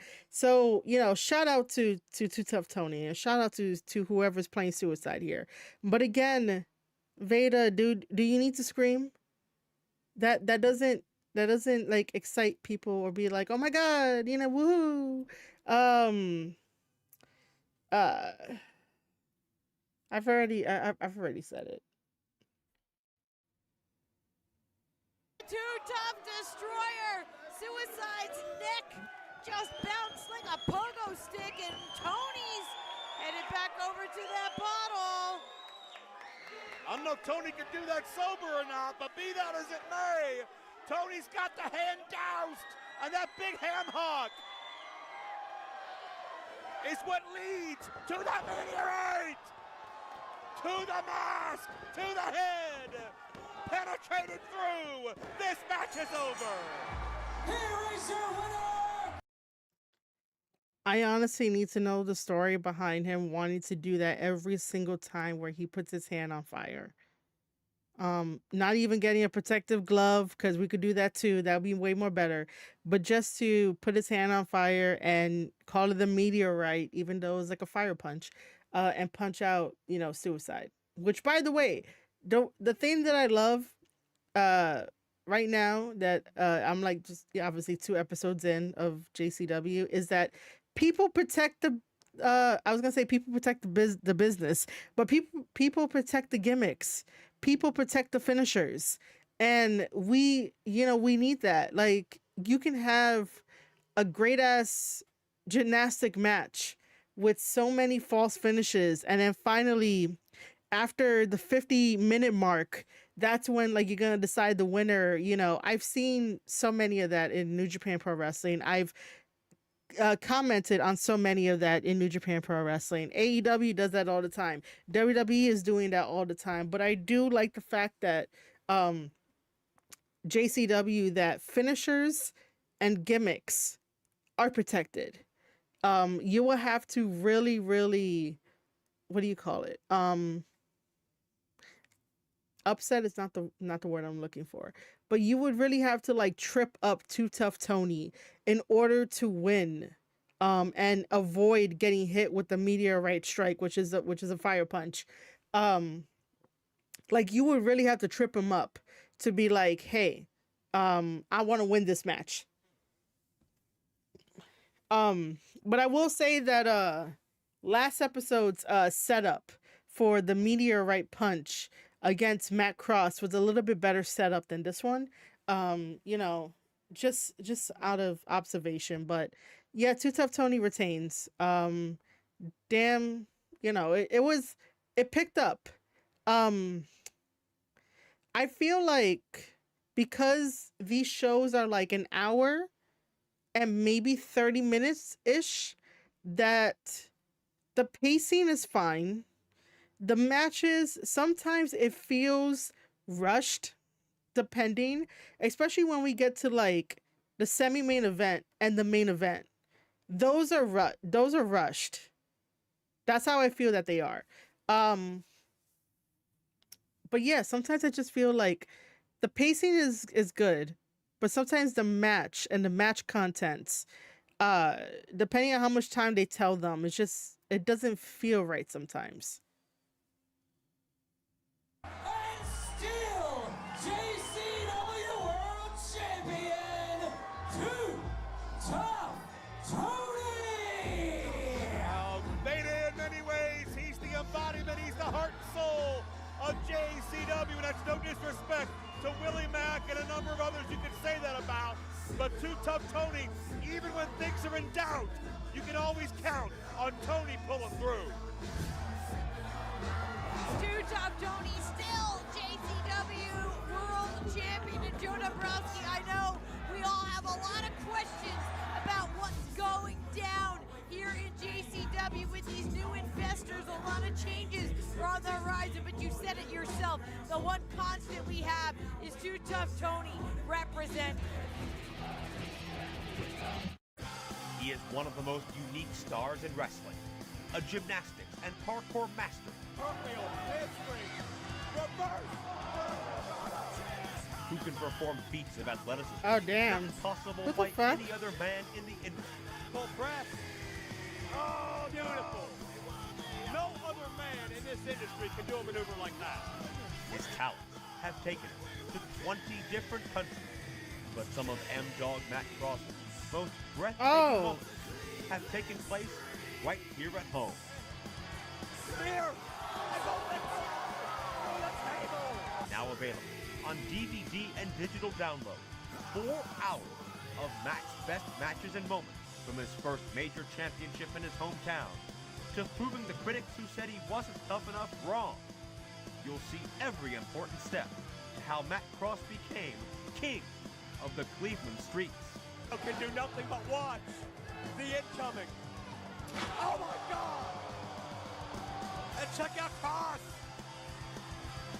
Cross putting it on the line. Look up there. Look out! Dude, no! Okay, we're about to. Dear Lord! M-Dog Matt Cross, Aerial Insanity. Available now on DVD and digital download.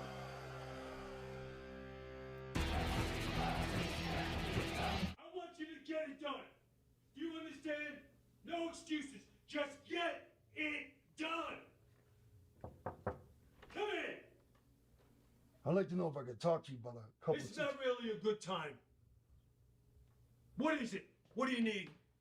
Well, you know, I thought we could smooth things over, you know, handle a couple of these situations a little bit better.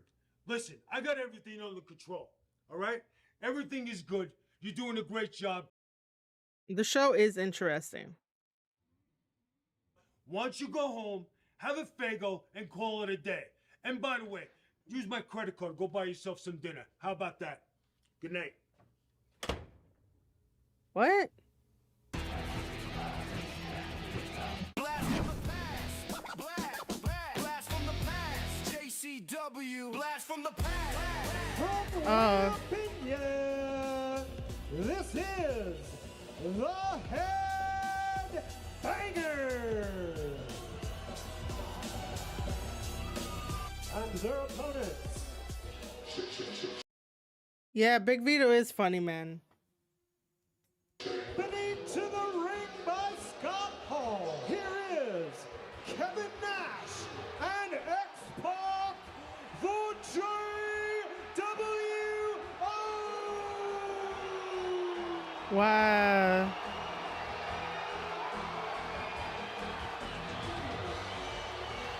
I got 2 words for you. Woo woo. Hey, yo. Wow, man. On behalf of the Wolf Pack, we want to thank everybody for coming out and supporting Psychopathic.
Here are your winners, the JWO.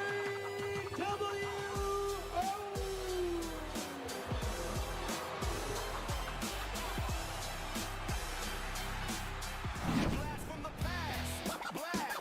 Blast from the past. JCW. Blast from the past.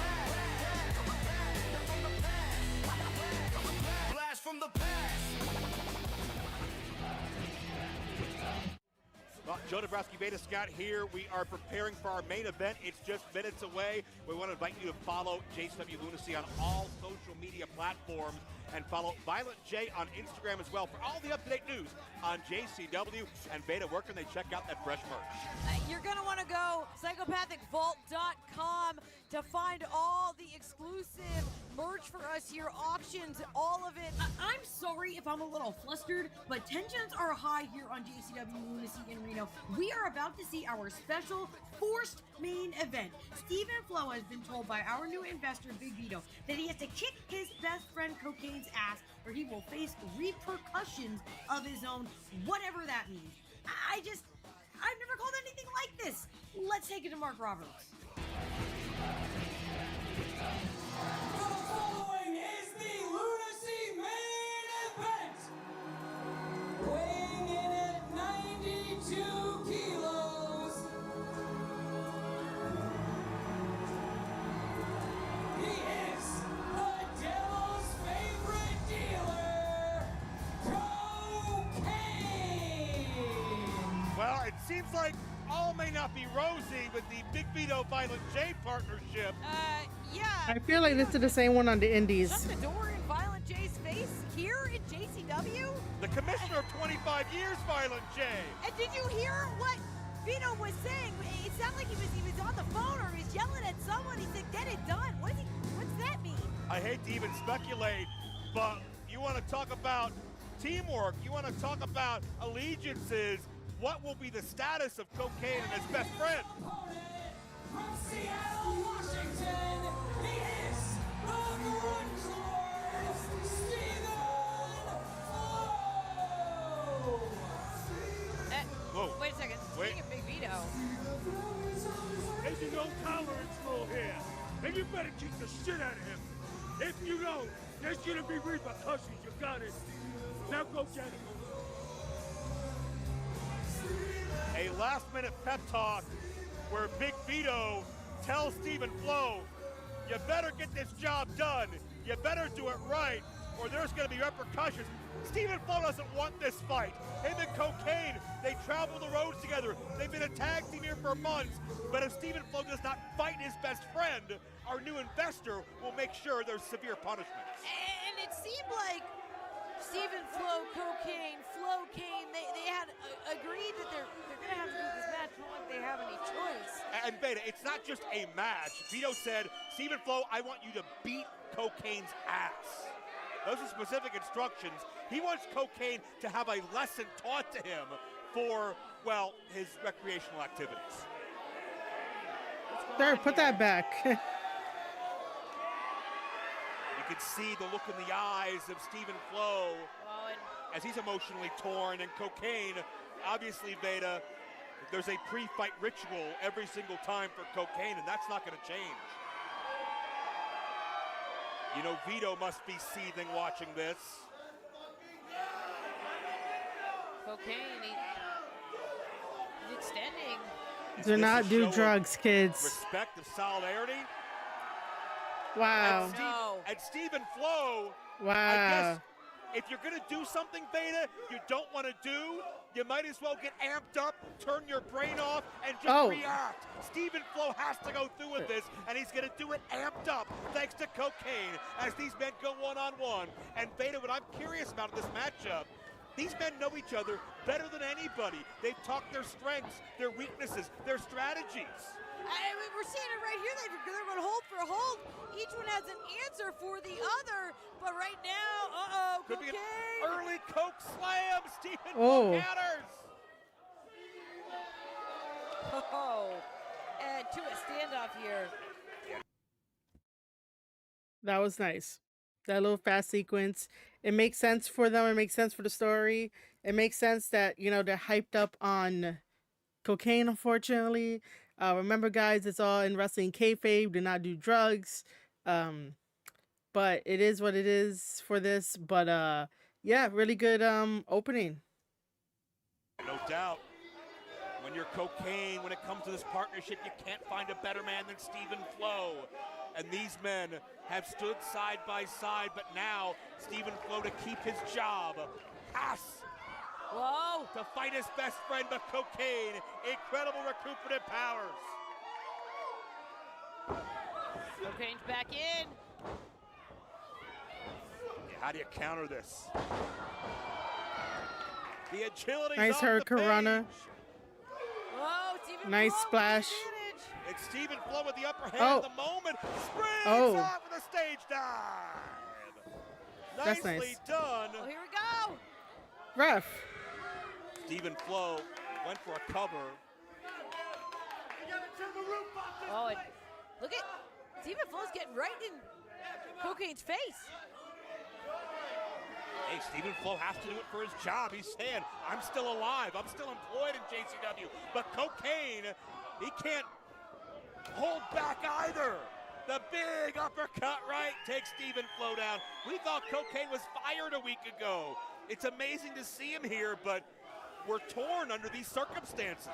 Yeah, I mean, there's a whole lot on the line here. This is a punishment, really, for both of them. And Veda, how many times have we seen friendships, partnerships, even families torn apart like this? Nice. Pitted against one another. The politics of wrestling, the backstabbing of wrestling, the underbelly of wrestling. And Cocaine into the cover. 2 and a kick out. With how fiercely these men are as competitors, Veda, is there a way they can leave this as friends?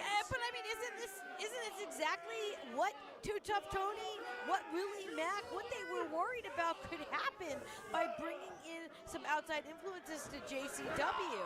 And now we've got Flo Kane coming to blows here in the center of the ring. And I'll tell you what, Veda, to be honest, there's been nothing I've seen this week that has calmed any of my concerns or reservations. I don't want to speak for Willie or Tony, but a lot of things we talked about, they would change. They would turn upside down. Is it for better or worse? And so far, certainly, it's controversial. It's news-making. It certainly got us all on our guard. But there are repercussions, whether they're intentional or not, for Big Vito's decisions. Yeah, no matter what happens here, how do you go back to just teaming again after this? Well, Stephen Flo knows that Cocaine likes to come off the top rope. Whoa, and back and forth. Shot for shot. It's not even resembling a wrestling match anymore. Best friends throwing fists, trying to prove they're the better man. Trying to keep their job, trying to avoid more consequences. Oh! Okay. To the throat. What the fuck? And Stephen Flo The doesn't crowd. let Cocaine attempt the Coke Slam. The crowd is funny. Ah! Oh no! There goes that again. A second attempt at a Coke Slam. Oh. Oh! He's Stephen Flo. He's got the arm. He's got the throat of Cocaine. He's trying to choke him out. Almost a version of a triangle choke. Yeah, he's got the leverage. Cocaine is It's not a version of the triangle choke. It is a triangle choke. I will give it to Stephen Flo here for doing that. I was not expecting something like that to happen, but like, you know, that was mad cool. fading. The arm is being wrenched. The scissors wrapped around the neck into the carotid artery. If the arm drops 3 times, Stephen Flo's beat Cocaine. This could happen. Oh! Wait a second, no! Cocaine, he is still in it. Joe, is he reaching into his Oh, not pocket? again. Cocaine needs an Not, extra, oh. extra boost to kick it back into high gear. And Stephen Flo. Oh. Incredible evasiveness by Flo. Gets the foot up. Cocaine staggered. Off comes the flannel. Oh, he's looking. Oh, got caught. We're going to the choke slam. Choke slam. And there's the cover. And Cocaine beats his best friend. So, does that mean that he keeps his job, right? It was a hell of a match. I can't take anything away from both these men, but certainly uncomfortable to watch them both put into that situation. I mean, yeah, they said they were going to tear the house down no matter what. They did exactly that, reluctantly or not. But I got to point out, Joe, it's Cocaine with the victory. And what was the instructions to Stephen Flo? Kick his ass, give him a beating. And, you know, there were moments where Stephen Flo was in control, but I don't think this is exactly what But Beta, here. what is the status of this relationship in the ring? Is he?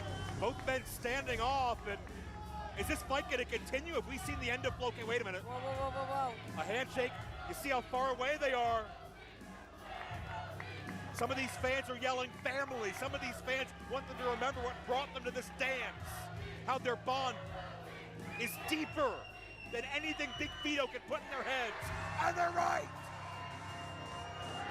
Cocaine will ride again. It'll take a lot more than an investor with deep pockets and an agenda to break up the brotherhood that's been forged. And Cocaine gives Stephen Flo the ring, because Stephen Flo stood up, risked his ass, and risked it all to come out here and fight. And Cocaine, the ultimate sign of respect, gives Stephen Flo his moment, because he deserves it. Stephen Flo all on the line. Wait! No. What? Congo, and Mr. Hatch, why? Monster Corporation. I mean, well, Why? Big Vito said, beat Cocaine, Stephen Flo, or there will be, what did he say? Repercussions. What you don't think? I don't know. I mean, it's a little convenient to me. Oh, no! That the St. Clair Monster Corporation and Big Vito. And now that's 600 pounds, for God's sake. They have this understanding, and now the target of Big Vito has fallen to the St. Clair Monster Corporation. I mean, this is. Wait a minute. And here comes Cocaine. Cocaine's Okay, back. Good. He just realized what's happened. Oh, he got Oh, caught. no. Well, has the business We got relationship? two small people. A double choke. Oh my God! Incapacitate that man. The relationship with Jasmine and Vito that we speculated on, is that what's led us here? The Monster Corporation taking down what Vito would look at as maybe the two biggest derelicts, the biggest dregs of the JCW locker room. Oh, no. And this is no time to be happy, for God's sake. Oh, no, no, no. Oh, and that double happy splash. I mean, this is not, they just crushed. Stephen Flo. His insides could be torn apart. I mean, we got to get someone out here to. Mr. Happy is what? 4 times Stephen Flo, 5 times? Stephen Flo just had a match himself against Cocaine. I mean, he's like seizing on the mat. Well, you got to get someone out here for him. This was no doubt a message. Maybe not just from the Monster Corporation, maybe not just from Jasmine St. Clair, but maybe it does come from more than friends in higher places. No! Stop it! Not again! Stop it! Well, it's very clear the directive to assault, to maim, to injure Stephen Flo came to Jasmine St. Clair directly from Big Vito. But what is the future of the health, the career of Stephen Flo? What is the future of Cocaine in the crosshairs of Vito? All these combustible elements will be right here on JCW Lunacy next week. But for God's sake, get some help out here for Stephen Flo. This man's hurt.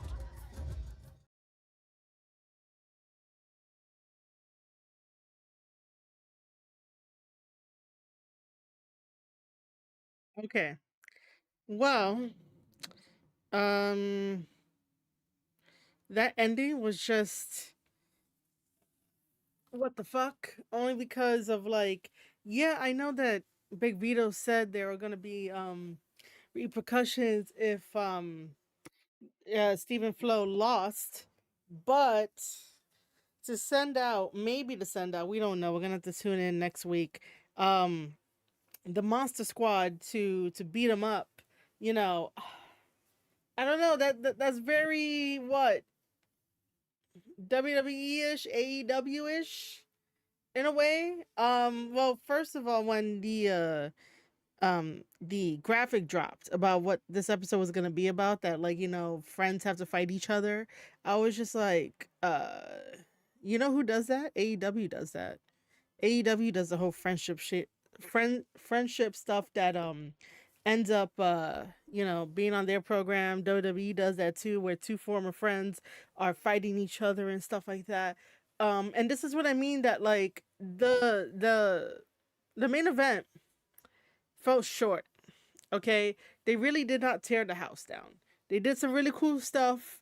You know, Cocaine in the end won because he got, you know, super spiked up and was able to beat Stephen Flo, which wasn't really a bad idea to have Cocaine win. But there was no like really truly beating his friend's ass for the sake of it.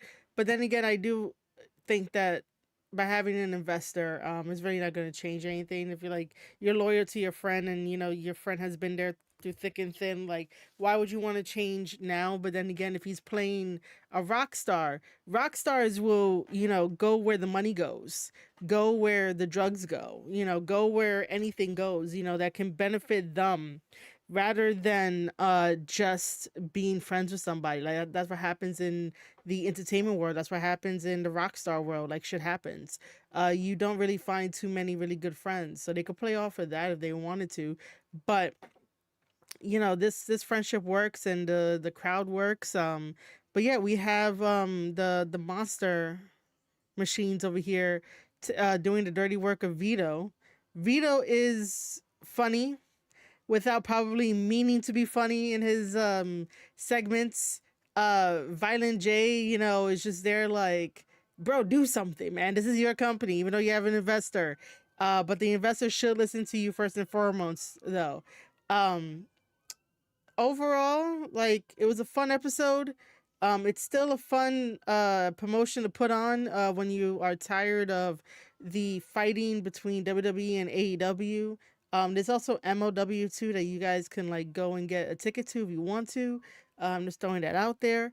But other than that, like it is, it is what it is. I'm still waiting for this Vince Russo and Katrina promo to show up in one of these episodes so that way I can see, a women's match on JCW that has Katrina Creed in there, because again, I don't know anything about her. And again, that promo did not help her at all. It did not. I basically went through and talked about the promo and basically offered suggestions. And then someone got mad at me and tried to defend Vince Russo like so hardcore that I was like, I don't I respect Vince Russo, okay? Like nothing is personal whenever I do a tape study series and I'm breaking stuff down. It's just like, hey, did you think about this? Hey, why don't we, capitalize on this? And you know, all forms of wrestling is entertainment.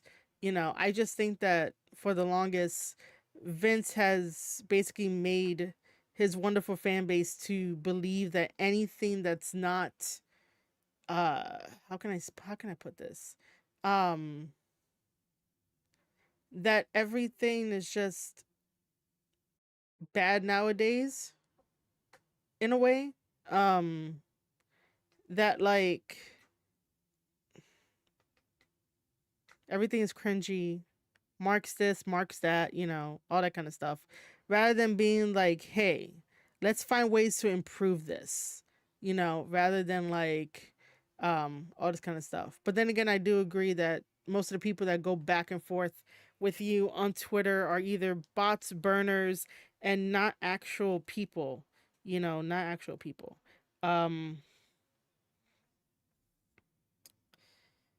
yeah, so I guess now it's your turn to let me know what you guys thought of episode 56. Like I said, I'm still waiting for like when Vince Russo decides to come on in and whatnot. But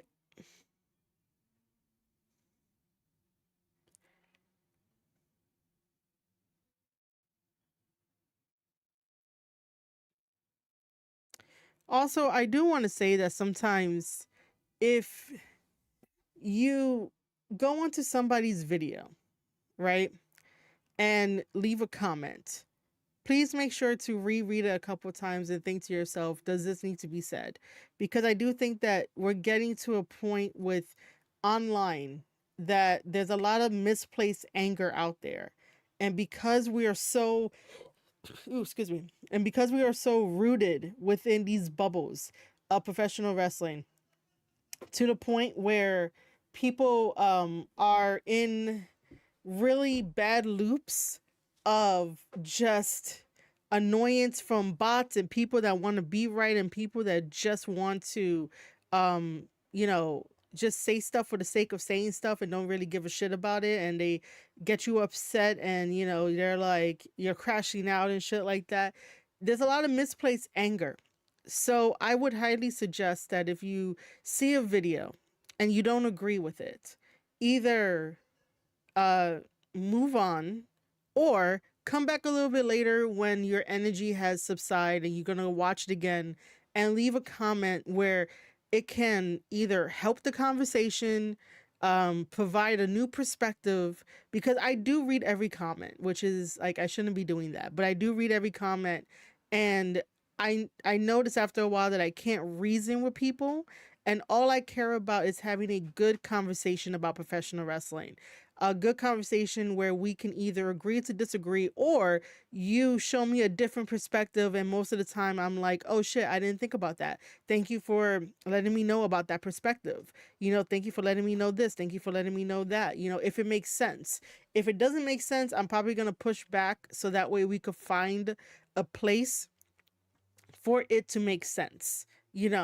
Um like you can't just, I don't know. I mean, you could do whatever. I wanted to talk about the promo of that the question was, did Vince Russo overshadow Katrina Creed in that promo? Because I really do think that he did, but nothing on a personal level. I just think so because it did not do anything. And Vince Russo is such a really high energy and a really high personality, like a really like you know his name anywhere. So, being in a promo with somebody else is sort of like, yo, you gotta understand your energy is way above hers and whatnot. Um, you know, so yeah. Um, like I said in part one, I do not mind if anybody else from anyone else's community comes over and watches my stuff and comments on it. But just know that like you don't have to defend Russo so hard. You don't have to defend him. You don't. Again, when I do tape study series, nothing personal, just stuff that I think about, stuff that could be improved and whatnot. Um, but yeah, let me wrap that up. Let me wrap this up because I'm hungry and I want to go and eat. What I will say is that thank you, ladies and gentlemen, for tuning in to watching JCW Lunacy with me. The only reason why that I would do these live streams like early is because later on in the day I either have to like cook dinner for my family or I want to go out, maybe run some errands and stuff like that. And I am sharing one laptop, which down in the description below and also in the pinned comments, I will put my throne wish list in order to help me get new equipment because I can't keep sharing one laptop if I want to make Tape Study Series a very viable business to where I can watch wrestling matches with you guys and also help out wrestlers behind the scenes by giving them one-on-one consultations that can be accessed over at Patreon once I set everything up. But yeah, that's the dream. That's the dream, is to have the consultation going to help out wrestlers that need a cheerleader in their corner. And no, it's not going to cost you $99 for, any of that kind of stuff. Most likely it will be very tangible. I still haven't really decided on a figure, but I just want to let you know. The Square Circle Podcast will always be there to talk about professional wrestling. Upcoming on the Square Circle Podcast and Tape Study, you can uh so upcoming on the Square Circle Podcast and Tape Study series, it's going to be me talking about New Japan Pro Wrestling and the upcoming World Tag League, because again, New Japan Pro Wrestling, what are you doing? And also, I will be reacting to Jey Uso versus CM Punk. They do something very, very old school that I don't think a lot of fans realize, so I'm going to bring that to light. But yeah, so make sure you're following Square Circle Podcast on YouTube, Square Circle Podcast on Spotify and all podcasting platforms, and Tape Study is going to be on patreon.com/Marie Shadow. So if you enjoy these JCW Lunacy watch alongs, head over to Patreon to support me there as well. And Denisha, yeah, what's up? It's okay, don't worry about it. All good. Yeah, I did hear that Mike Santana lost his title. And yeah, it's that he's not answering his he's not answering the text messages and or phone calls. And I think what Turning Point is this weekend or something like that. Like I don't know, I don't remember.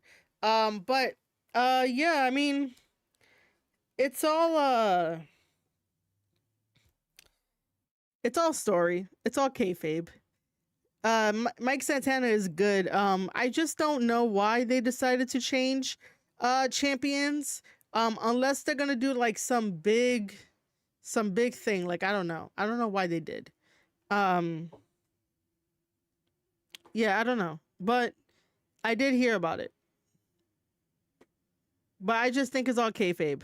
Because like suffering a loss like that, yeah, I wouldn't be returning nobody's calls or text messages. I would be doing the same thing too. But it's wrestling after all. So yeah. By the way, for anyone that's watching this on the VOD, just know that you can find all of my tweets at Marie_Shadows. Patreon.com/Marie Shadows for all updates and stuff like that. Square Circle Podcast on Spotify, all podcasting platforms. Tape Study Series will be on Patreon. Discord Notes is the looser sidecast podcast of me talking about stuff that's off topic of professional wrestling. That's also on Patreon. That's an exclusive Patreon podcast that's there. And I will be doing the 2026 wrestling planner as well. I just have to sit down and look at what I want to do and how I want to do it. But yeah, if you guys don't know, I do have planners over at Amazon and over at Barnes and Nobles, and stuff like that. So you can find me like everywhere. Turning Point is tonight. You think it's an injury because nothing comes out Mike's mouth.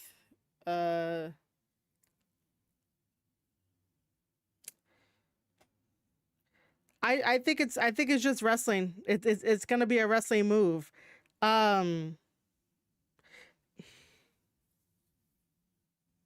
So wait a minute. Mike Santana lost on a regular TNA show?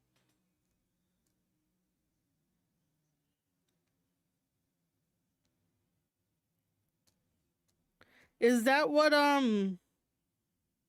is that why everyone is complaining? That he lost on a regular TV show? Or a regular episode of YouTube?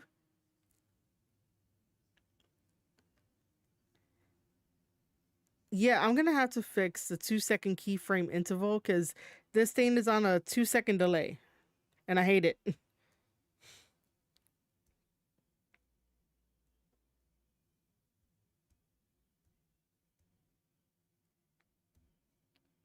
It's on a 2-second delay. I gotta put it to 0. Let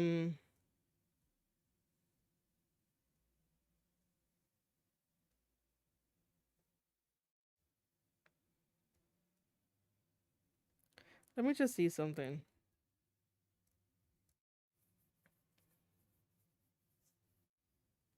So he did. Oh. Wow.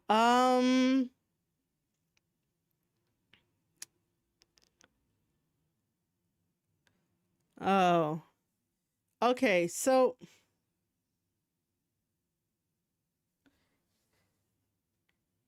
wait, that is why would they? Okay. My wrestler brain right now is I have a lot of questions. Give me a second here.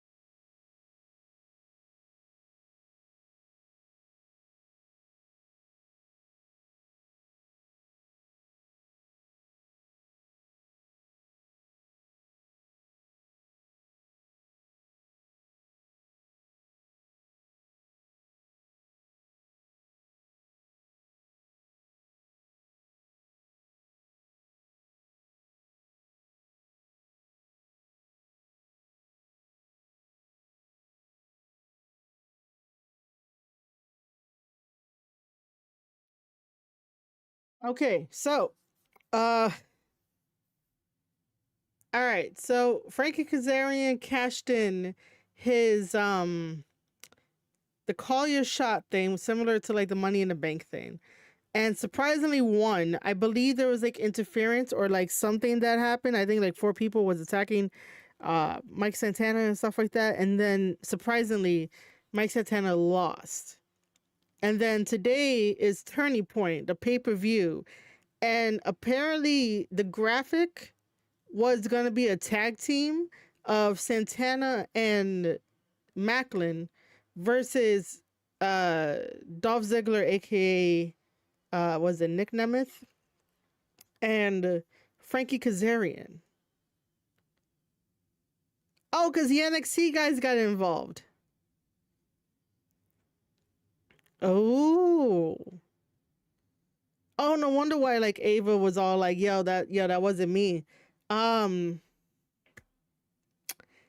this, ladies and gentlemen, is how you write story, even though people are upset on Twitter about this. And fans on online have every right to be upset. Um but I'm here for it because I know that this is wrestling. It's all part of kayfabe. It's all part of the business, and that's how you get people talking. That's how you get people to not pay attention to AEW and Blood and Guts. You do something crazy like this, and you apologize to Mike Santana in the back to be like, "I'm so sorry," but we got to do it this way. Um, it's gonna be okay. Um, you know, if you feel like they did Santana dirty, that's totally fine. Keep that same energy. This is exactly what professional wrestling is built on. This is exactly what professional wrestling needs. And yeah, just enjoy the ride, enjoy the show. Eventually, we should be happy that Santana got the belt. Okay, we should be happy that he's champion. Yes, should he be champion longer? Of course. Every champion wants to like hold that belt for however long they can. But shit happens. This is the business. Like things change on a whim. I don't think they did it to him to spite him. Unless like he comes out on an interview with somebody credible to basically say what he needs to say. But I just think this is all wrestling. This is all part of the business. It's all part of story. It's all part of us coming together as wrestling fans to be like, I need to tune in to Turning Point to see what happens. But if I was him, I would be upset too, and I would not return anybody's calls, and I would not basically say I wouldn't return any texts or anything like that. Um all right. Fantastic. Fantastic. Um, but yeah, like I said, fans online have every right to be upset at what happened. For him to lose on a regular TNA show and then have Turning Point so close to it, like Turning Point should have been like on a Saturday, so that way this like could have like sit a little bit longer of Santana not returning any calls. But it is what it is. I guess I'm gonna tune in. I'm gonna tune into TNA Turning Point tonight. I have no idea how I'm gonna do that, but I'm gonna do that. That's gonna be fantastic. Now I'm excited. All right, so I'm gonna wrap things up because I still haven't eaten lunch yet. Um, so I storylines are the best thing ever. Kazarian got a lot of heat as a heel as should, but what is the point of him heel if he can't heat of Kazarian? I mean, just let Kazarian lean into all the hate right now online. It's gonna be great. Right now, the point of him being a heel is interacting with people online. Santana will come in and get revenge, and then it will be a nice little chase and shit like that. It'll be good. All right, so ladies and gentlemen, again, thank you for tuning in.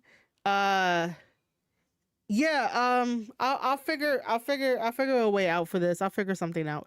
Um, but yes, thank you for tuning in. Make sure to hit that follow button, that like button, share it out over on youtube.com/ Square Circle Podcast.